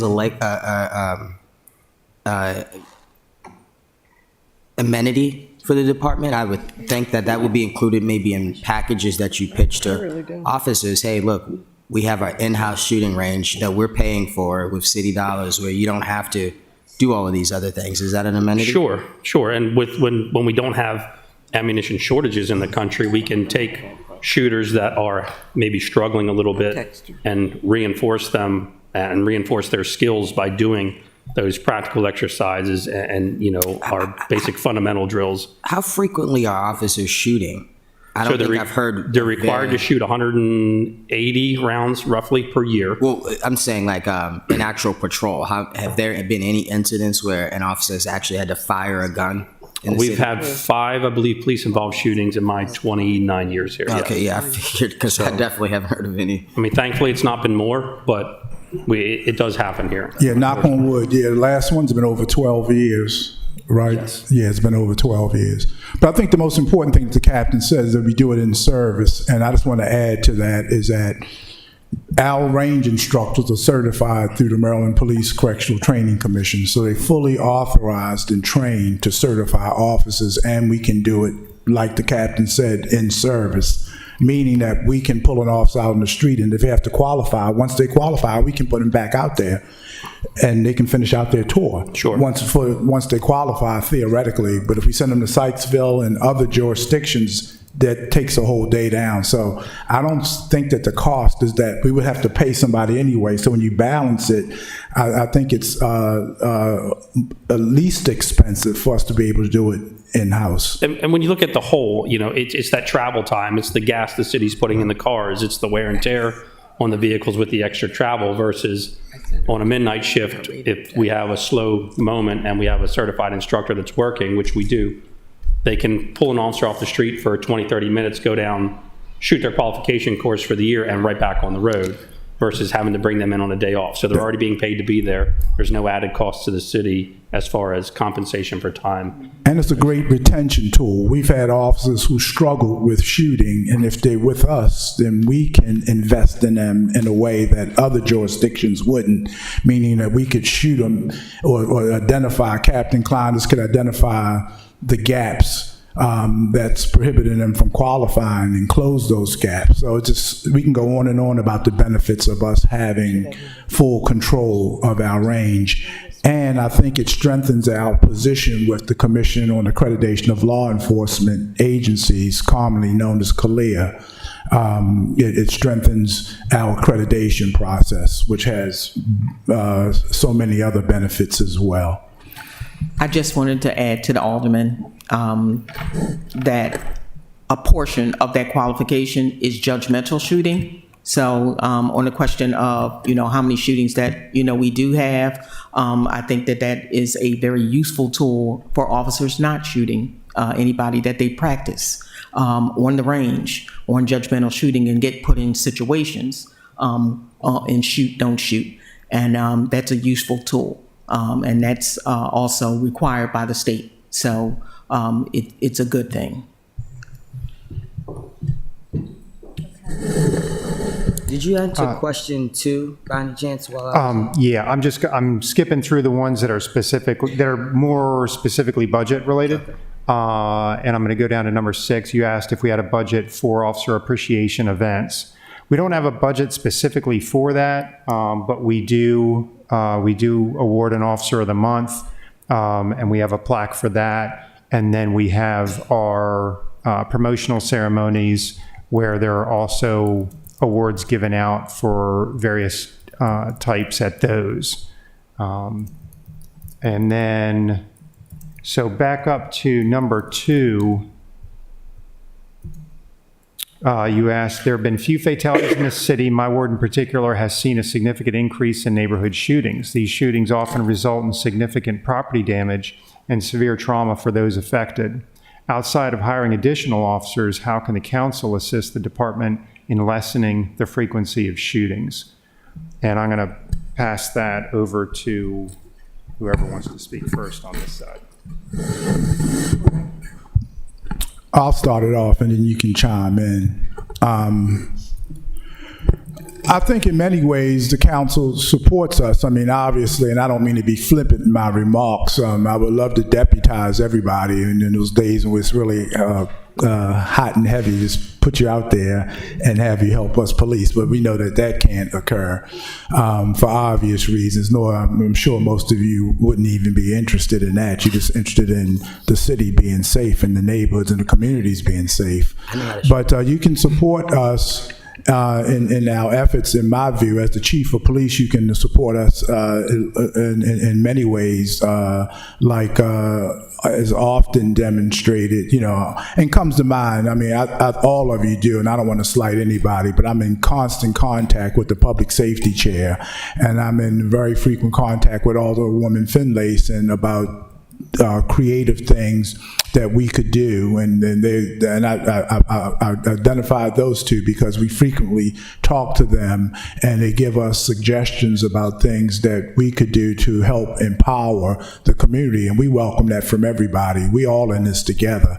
So as a chief of police, I do value your comments. My frustration is that the person most responsible for shooting is the person who made the poor choice to pull the trigger and to be in possession of that gun unlawfully to begin with. And it's a crime problem. It's also a social problem. I said it at the budget hearing Monday. Every time we have those spikes in shootings, I'm concerned, even for a selfish reason, because statistics shows that when we have a rash of shootings, there's a high probability that these shooters are going to eventually turn around and point them at us. And so, it's a safety issue for us as well. So we're not saying it's the community versus us, and as long as it doesn't happen to us, because my men and women are out there, and I can go on and on about the jurisdictions like Baltimore, where you have a rash of shootings over the weekend. Eventually, either an officer has to use deadly force, or the officer's been a victim of deadly force. And so we do our very best. The optics are not always what you would like them to be, because who wants shooting in their neighborhood? Who wants shooting in Eastport or anywhere else, Bywater, or anywhere else in the city of Annapolis? Of course we don't want it. But a lot of times there's forces that have nothing to do with the city of Annapolis. People come here. Is it possible that in your, because you've been in policing for an extremely long time. And, yes, sir. And in your experience, and even in your teaching, what proactive measures have you learned about that could be implemented in the city of Annapolis that are currently not being implemented? I would love to see a stronger block watch.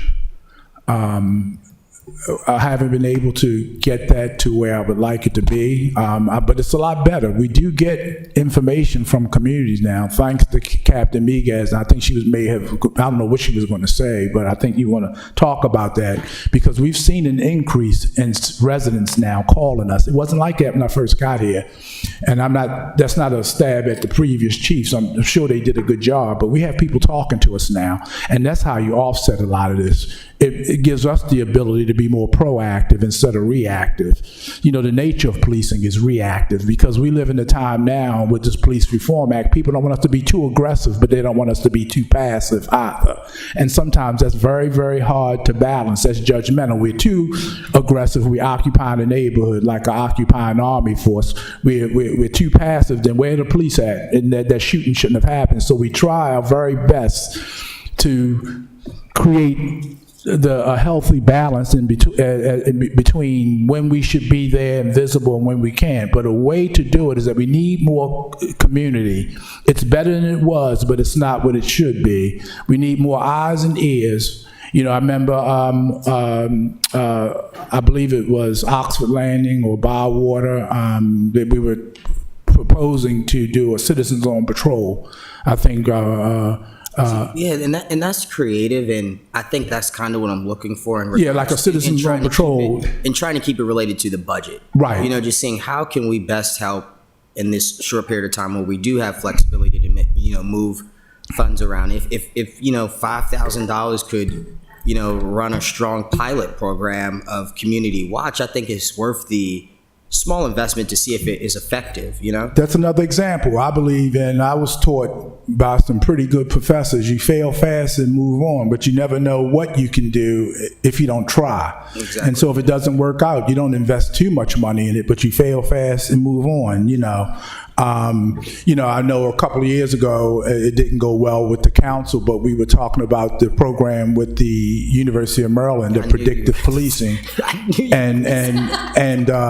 But what my mentality with the predictive policing, it would have helped us to get a certain set of data, and then to apply the entire community philosophy in the areas where things are most likely to happen, not targeting minorities and not targeting certain classes of people, but just looking at, so we don't have CompStat, computer statistics and analysis, the old CompStat. I know when Chief Pristoop, a former colleague of mine, when he was chief here, he had a modified version, and we do the very best. We have intelligence briefings where we look at the entire city, and we look at patterns of crime, clusters of crimes, particularly shootings, and homicides, contact shootings, discharges, and homicides. And then we try to deploy our resources in those areas. What predicting policing would have done, it would have given us an academic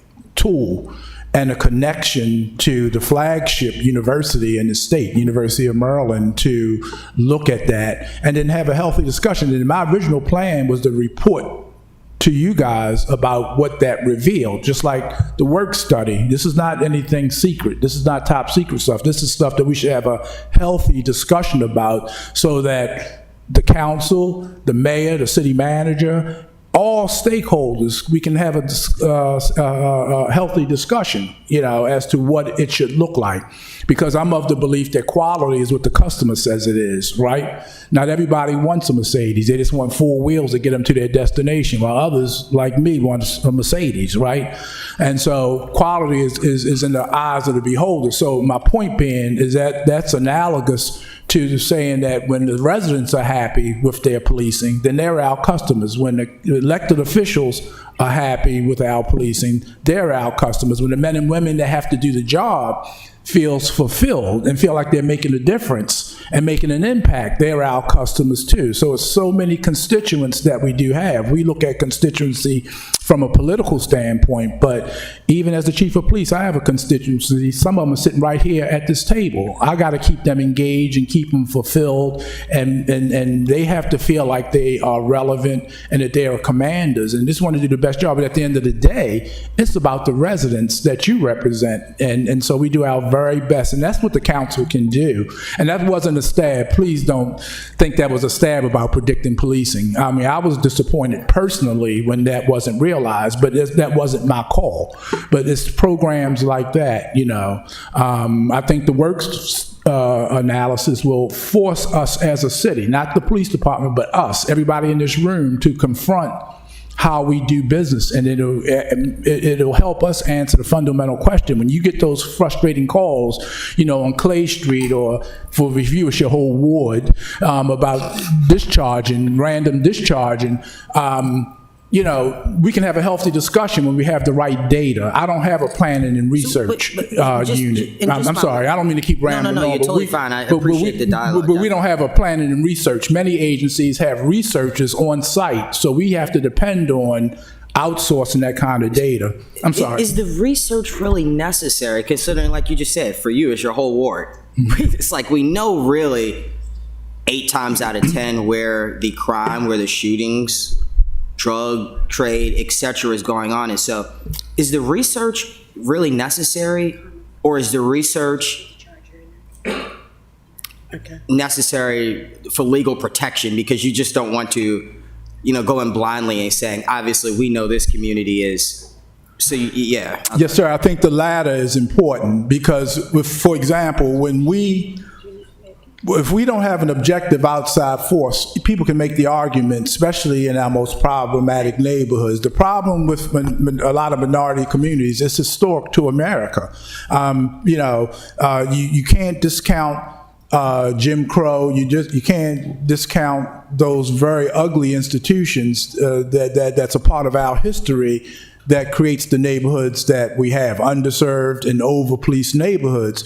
So when you have a crime, you almost always have it, violent crime, in poor neighborhoods, historically underserved neighborhoods. So it's easy to make the argument that we're over-policing minority communities. But when you have mental illness, drug addiction, when you have broken families, when you have people who can't read, or babies born to substance abuse addicted mothers, schools that can't teach them, then why would you in the same neighborhood have peace? Why would you have people in compliance of the law? So we have to address those in a holistic way. And so with the University of Maryland, predictive policing or other, well, I won't get on that, but any academic institution that could help us with statistics, it gives us the credibility that we need to say that we're not just targeting neighborhoods because of what a lot of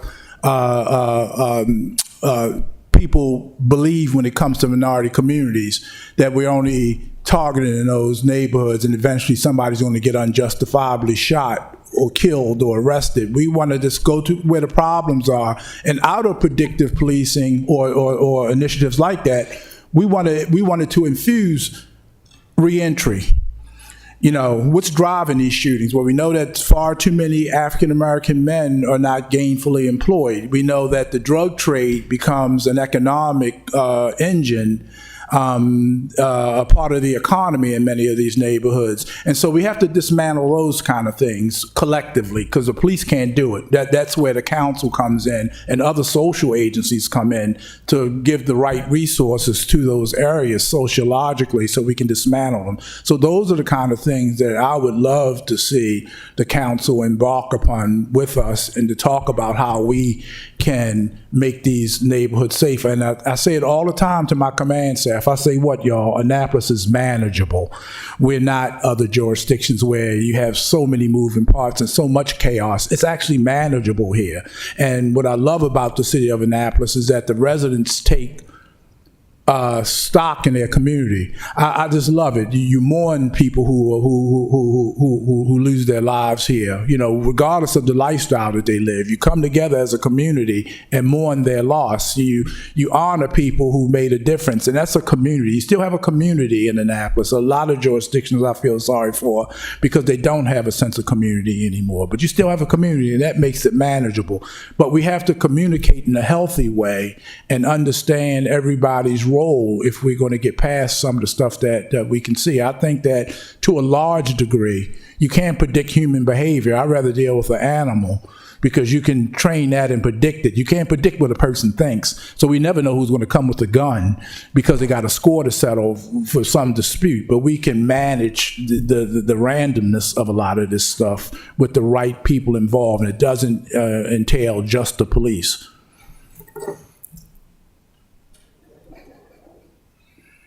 Madam Chair, I just have kind of one comment. Yeah, it's sort of an open discussion, and just for time management, I think we can't go longer than one. No. Oh, okay. Just one comment. Oh, absolutely. I would assume, based on Alderman Gay's question about is the research necessary, if you're going to apply for a grant, we know where it's happening, but you will need that hard data and research to apply and justify your grant. Am I correct or not? Yes, you're absolutely correct, because a lot of these grants are evidence-based. And, you know, Rhonda McCoy and I have these discussions all the time because we both worked in the Inspector General's office. A lot of these grants, they want evidence-based. So we need researchers to help us, you know, to correlate a lot of the data that's out there. And the data's out there. We have to be able to show the grant funders that are measurable. So there's a direct correlation between violence and mental illness. There's a correlation. You have to be able to have an instrument and not do it in a folksy way because we feel that that's the case. We have to be able to measure that. We have to be able to actually show the right people that we need this funding because we've done a scholarly investigation and analysis of what drives this, and that's all it does. We know it. Everybody at this table, it's about 150, 175 years worth of experience at this table. We know it. It's one thing for us to know it. It's another thing for us to be able to demonstrate it academically and to be able to explain away, you know. And I learned that through my doctoral studies, you know. Every scholarly paper has some type of philosophical underpinning. What drives it? You know, is it axiology? Is it epistemology? Is it something else? But it's one of those philosophical engines that we assert. You know, what drives it? Is it true? Is it a misnomer? Is it perception? You know, you have so many people, for example, that say, all black males are violent. Well, we know that's not true. Statistically, it'll show that not all black males underachieve academically, but you have enough people in America who go on Facebook or Instagram or one of these other social media, they put it out there and you can get a number of likes, then that becomes research. That makes me very sad. But as a police chief, I have to be responsible. So when I make an assertion at this table or anywhere else, I have to have something to back up. I just testified before Congress back in July, Rhonda, and before Senator Cory Booker. I can't imagine going in there telling Senator Cory Booker something folksy that when you have all these analysts up there, I don't want to go to the federal prison and say, oh yeah, this happens and this happens. No, we had to prepare for my presentation so that if any scholar was to look at it, then they can at least see that we measured it in a way that would withhold legal scrutiny, and that's all I'm saying.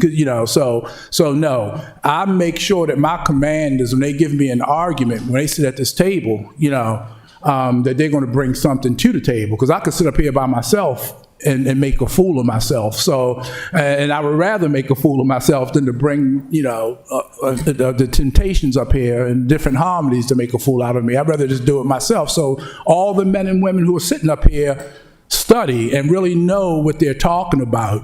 Or if they didn't, they wouldn't be sitting up here, because we owe it to you to have a very professional presentation every time we come down here. How you doing? Are you satisfied with your answers? Is there anything? I would hope to. I'll shoot. I don't know the titles, Miguez. What's your title? You're Sorry. Acting captain. I'm a okay. lieutenant. Acting captain. But I'm I will shoot you an email to follow up, maybe with the amendment idea, just so that we can kind of keep in contact over the next couple of days and maybe put something together by the 15th. Small, but just to see if it'll work. The community watch. I know my grandmother's neighborhood used to have community watch, and they actually had a neighborhood captain that had like a small stipend. They had materials that the community could actually use, like reading stuff, like just a bunch of crap, that they would send out and all that. So if we could do something like that, I don't know. But yeah. Yeah, definitely. Yeah, just send it right over. Awesome. Yeah, this is my emoji. There was one more question that we didn't answer about their reentry program. What program was that again? The reentry positive impact program. So the question was, are programming and staffing needs being met for the reentry program? How often do they host community events? Is there a budget set for training and mentoring per participant? And you said you were eager to hear more about the program. So our positive impact program is actually it's a reentry program, but it's also a no entry program. So they have been visiting some of the high schools to pursue that part of it. It's a good fit because a lot of the training programs that we have are not just for people returning from incarceration, but also it can apply to people just leaving high school that need that kind of training. So we have a lot of partners that we work with, including the Turnaround Thursday movement that just started in Annapolis, NCIA, which is a training place up in Baltimore that does a lot of vocational training. University of Maryland has a program as well that has some soft skills programs and a pathway to employment with the University of Maryland Health Center. Lumen's Health locally has been very active, and we're developing the community college into being a resource for these people as well. They were really very excited about doing things, but our people who we referred need a little more assistance than maybe they're used to with their students. So we're working with them to make sure we can get them on board. Some of the events they're doing, just this week, these last couple of weeks have been pretty busy, and Alderman Finlayson can attest. We've been at the high school, bringing a speaker there to speak to some of the kids about their post-school plans, making sure they're on the right track. We were there Monday for a career fair, not only to do recruiting, but then also we assisted getting some of the vocational employment opportunities to come to that. We also Friday have a resource event with Maryland Reentry Resources at the Pitt Moyer Rec Center. That's from 10 a.m. to 2. And that's got a lot of different resources that'll be there to help people, everyone from workforce development to help to get driver's licenses and things like that. A lot of these events require no budget. They're just talking to people, meeting with people, picking people up, dropping them off, transportation. The money that we do use usually is money to help people relocate, so that our unit helps people. The chief spoke to about victims or witnesses. The state's attorney's office has a program, but it's very regimented. There's only certain ways that money can be used. For instance, we had a family in a community who had been victims of gunfire twice. And our detectives very diligently worked on both of the cases, and so far we're not unable to bring charges against anybody. Well, without anyone being charged, that victim fund that the state's attorney's office has doesn't kick into effect. So you have someone who's been a victim of a shooting twice, and they can't access those funds because of the requirements. So they desperately wanted to relocate out of the community and needed help, and so some of the funds we used was to help with those expenses, whether it's renting a U-Haul and then our officers driving it to their house, helping them load up, driving it to the new place, helping them find the place, security deposits, things like that. That's something that we use part of our budget for. Could we use more? Certainly. We have people returning from incarceration that we find housing for, and sometimes it's subsidized to a certain extent for a certain amount of months, but if they don't find a job, then it becomes a gap. And if we wanted to extend it, say by a month or two, we're scrambling around trying to find a nonprofit that can cover that gap. Whereas if we had a small fund, like we could, give them that little gap and see then where we're at. Like you mean universal basic income? like if a person who was going through a significant social challenge had a $500 a month stipend to help them. You mean like social programs that other cities are doing to help their population? I think there's been some cities that have done that all across the country. It is crazy, and it has had some positive results. That's right. So they also visit the prisons and detention centers. That's to extend we're basically connecting people with nonprofits and other organizations that are out there already that provide services. It's very hard when someone leaves prison.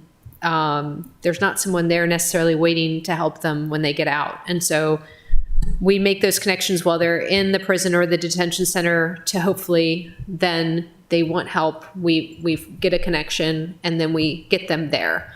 The biggest barriers we've seen are housing and transportation. So a big part of our job is when we do get people into one of these programs like NCIA, it's in Baltimore. And so we drive our Annapolis people every day from Annapolis to Baltimore and back, because otherwise they would be unable to attend that. And it's worth it, if I can just interject. Yes. The NCIA is the National Center for Initiatives and Assessments. We mention NCIA a lot, but that's what the letters stand for, the National Center for Initiatives and Assessments. And what they do in a very non-judgmental way, which I love. First of all, they always give us, I wish Robert Horn was here, what do they give us, Captain? 10 or 12 slots. I don't care how many people they're servicing. They fell in love with Annapolis, and I talk to the director from time to time. Why? Because they love the fact that they get results here. It's manageable.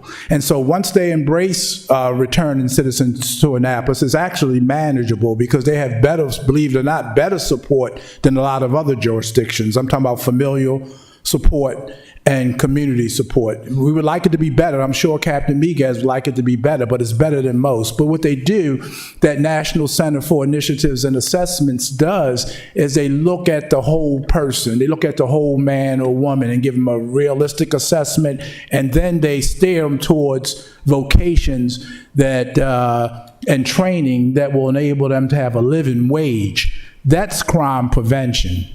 That's not McGruff saying take a bite out of crime or these other silly puppets that you would give an 8-year-old. When we're talking about returning citizens, we're talking about giving them a reason not to go back into the lifestyle that they went into. And so as a police department, that's a heavy lift, and it's based on relationships. So we haven't asked the council for a lot of money for those initiatives because we were able to, through Robert Horn, give him a shout out if he's watching.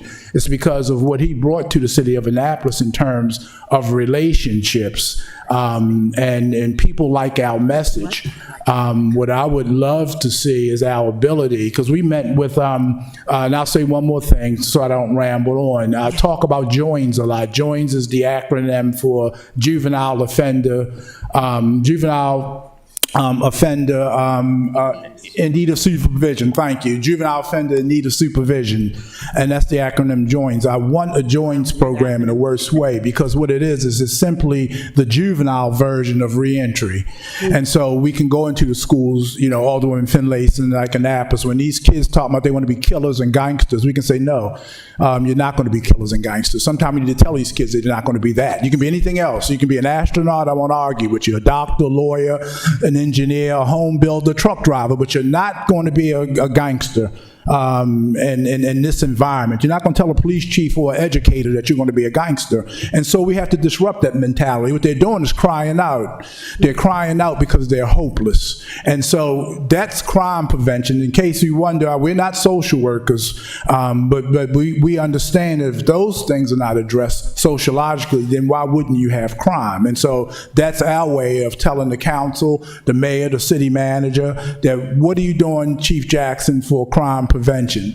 What Amy is doing is crime prevention, because if you can get somebody a job to give them dignity and give them a reason to get up in the morning and not hang on the corner and get into mischief, that's crime prevention. So that's our agenda. That's community policing at its best. So I just wanted to interject that real quick. Alderwoman Finlayson has a comment. Well, of course, I'm going to have to agree wholeheartedly. I can't speak highly enough. Oh, wait a minute, sorry. You can't leave. You have to introduce yourself. You were in the... I'll introduce him. That's Mr. Bernie Bennett. He's the new PIO. Get up to the dais. But I think you have another name, Bernie. I didn't know you by Shep. Because we read an article about you, but there was no picture. I've known him since 9th grade. But that's not fair. You press the green. Yes, there we go. Yeah, they asked me not to send a picture so I wouldn't scare off any children and dogs. My name is Shepard Bernard Bennett III. I'm a native Annapolitan. I'm the new public information officer for the Annapolis Police Department, a position that I hold gladly and proudly, and I support and substantiate and will repeat everything that you hear here on this panel today. So thank you for having me. We've been out a couple of times, and true story, so he's here to verify this. They said, hey, how you doing, detective, right or wrong? Because he wears these cool, first of all, he got that smooth voice, right? He sounds like an old school detective. Then he's been wearing these fedoras. Alderwoman Finlayson can substantiate. I've been wearing those fedoras for about 30 years. So. And we went somewhere. He's that old. I'm not. Let's just be clear about that. And where did we go? We were somewhere, and the guy started talking to you. He said, detective. Remember we were somewhere? Yes. And he just made the assumption that Bernie was a detective, and he started, I'm like, boy, what are we going to do? He's going to confess to something, and how we manage that, You take it however you get it. Yes, right? ma'am. I pass off to my colleague. Absolutely. As I was saying, I can't speak highly enough for the Returning Citizens Program and the other part that relates to young people. And we did take one of the returning citizens in to talk to some of the hardcore kids at Annapolis High School who are already talking about graduating and going into the drug business.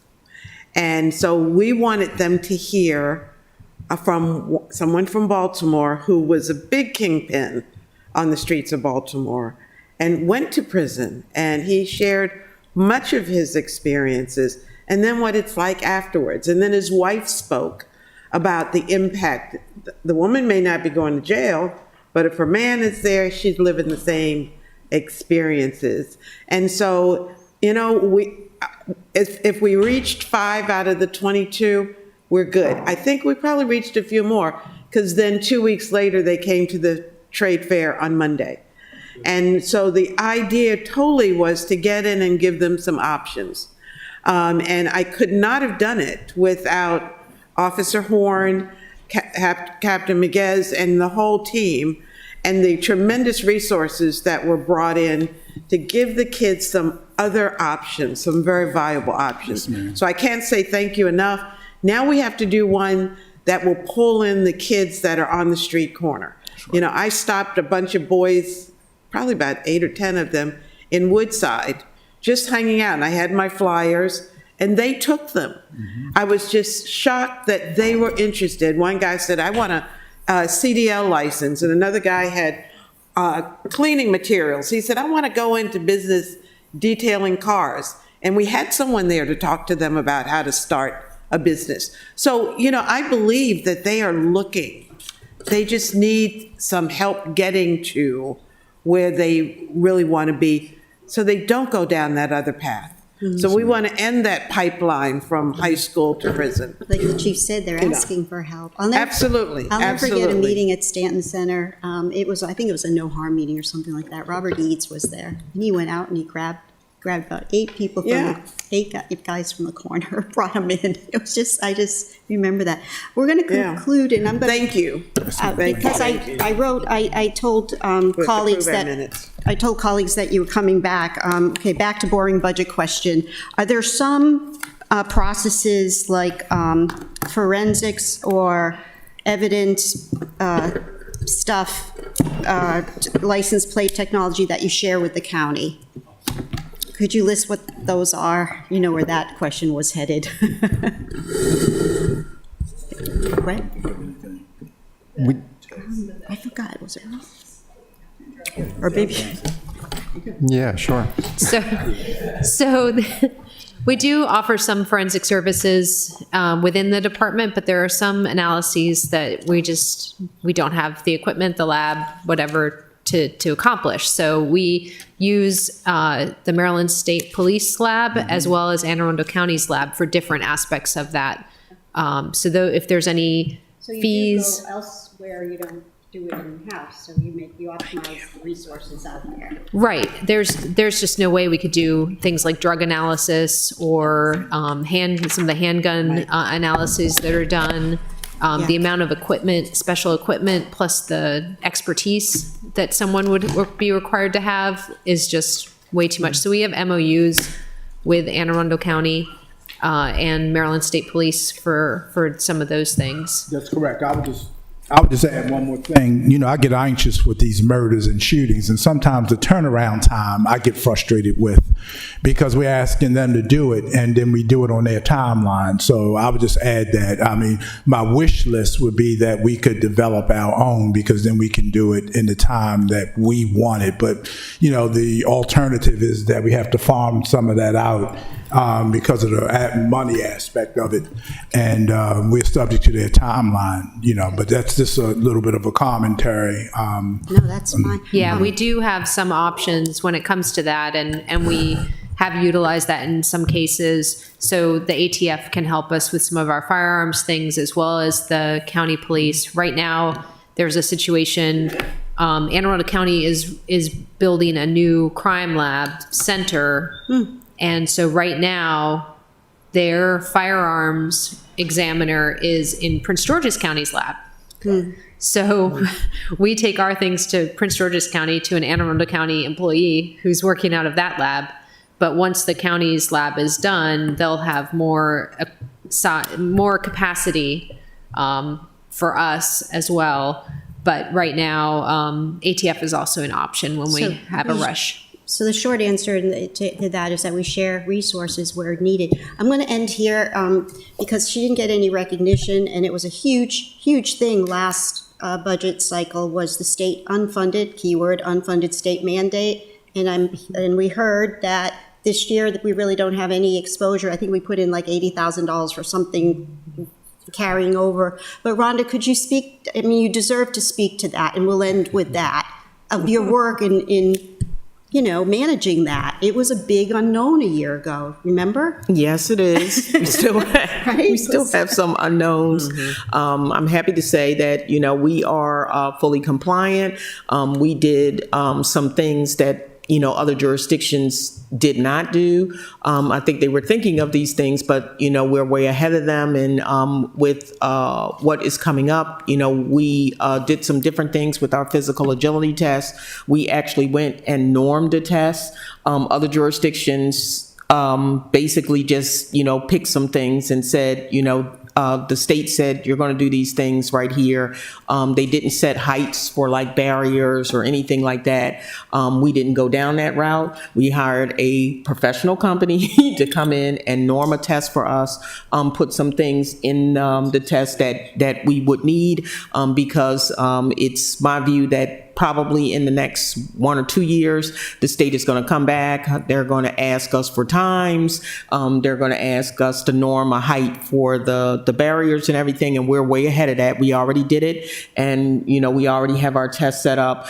We were way ahead of everyone in getting our psychological examination system set up and hiring someone to come in and do that. We're getting a whole lot of phone calls now from some of the smaller jurisdictions saying, what did you do? Who did you use? But, they probably can't get them because we're already locked in and we got our stuff done early.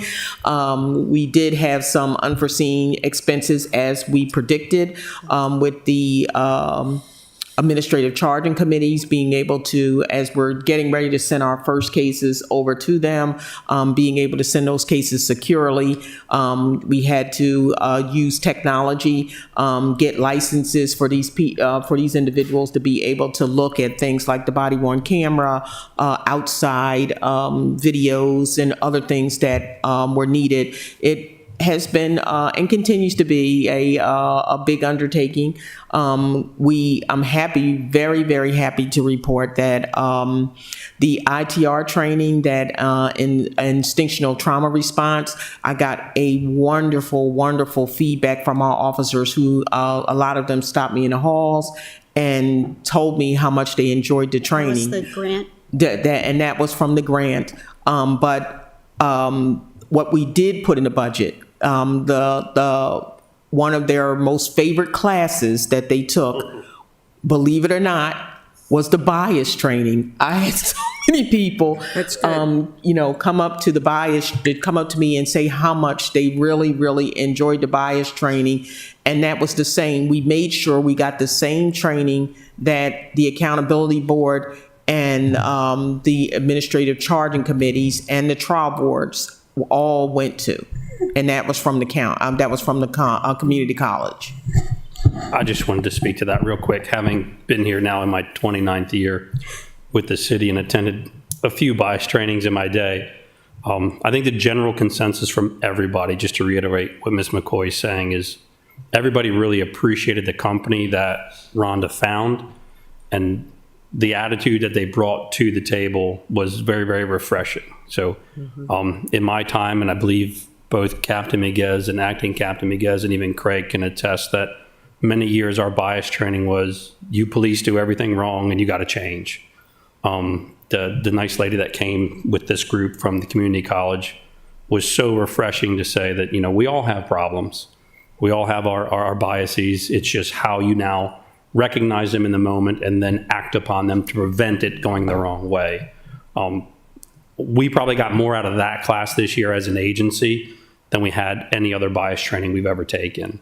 It was so well received that, myself included, a bunch of us actually sat around and talked about, I would literally go take another class from this instructor just because we enjoyed the several hours we had with her in one day. She brought just a breath of fresh air and the right open mind attitude towards the job that we face and the public scrutiny that we face at times, some well-deserved, some not.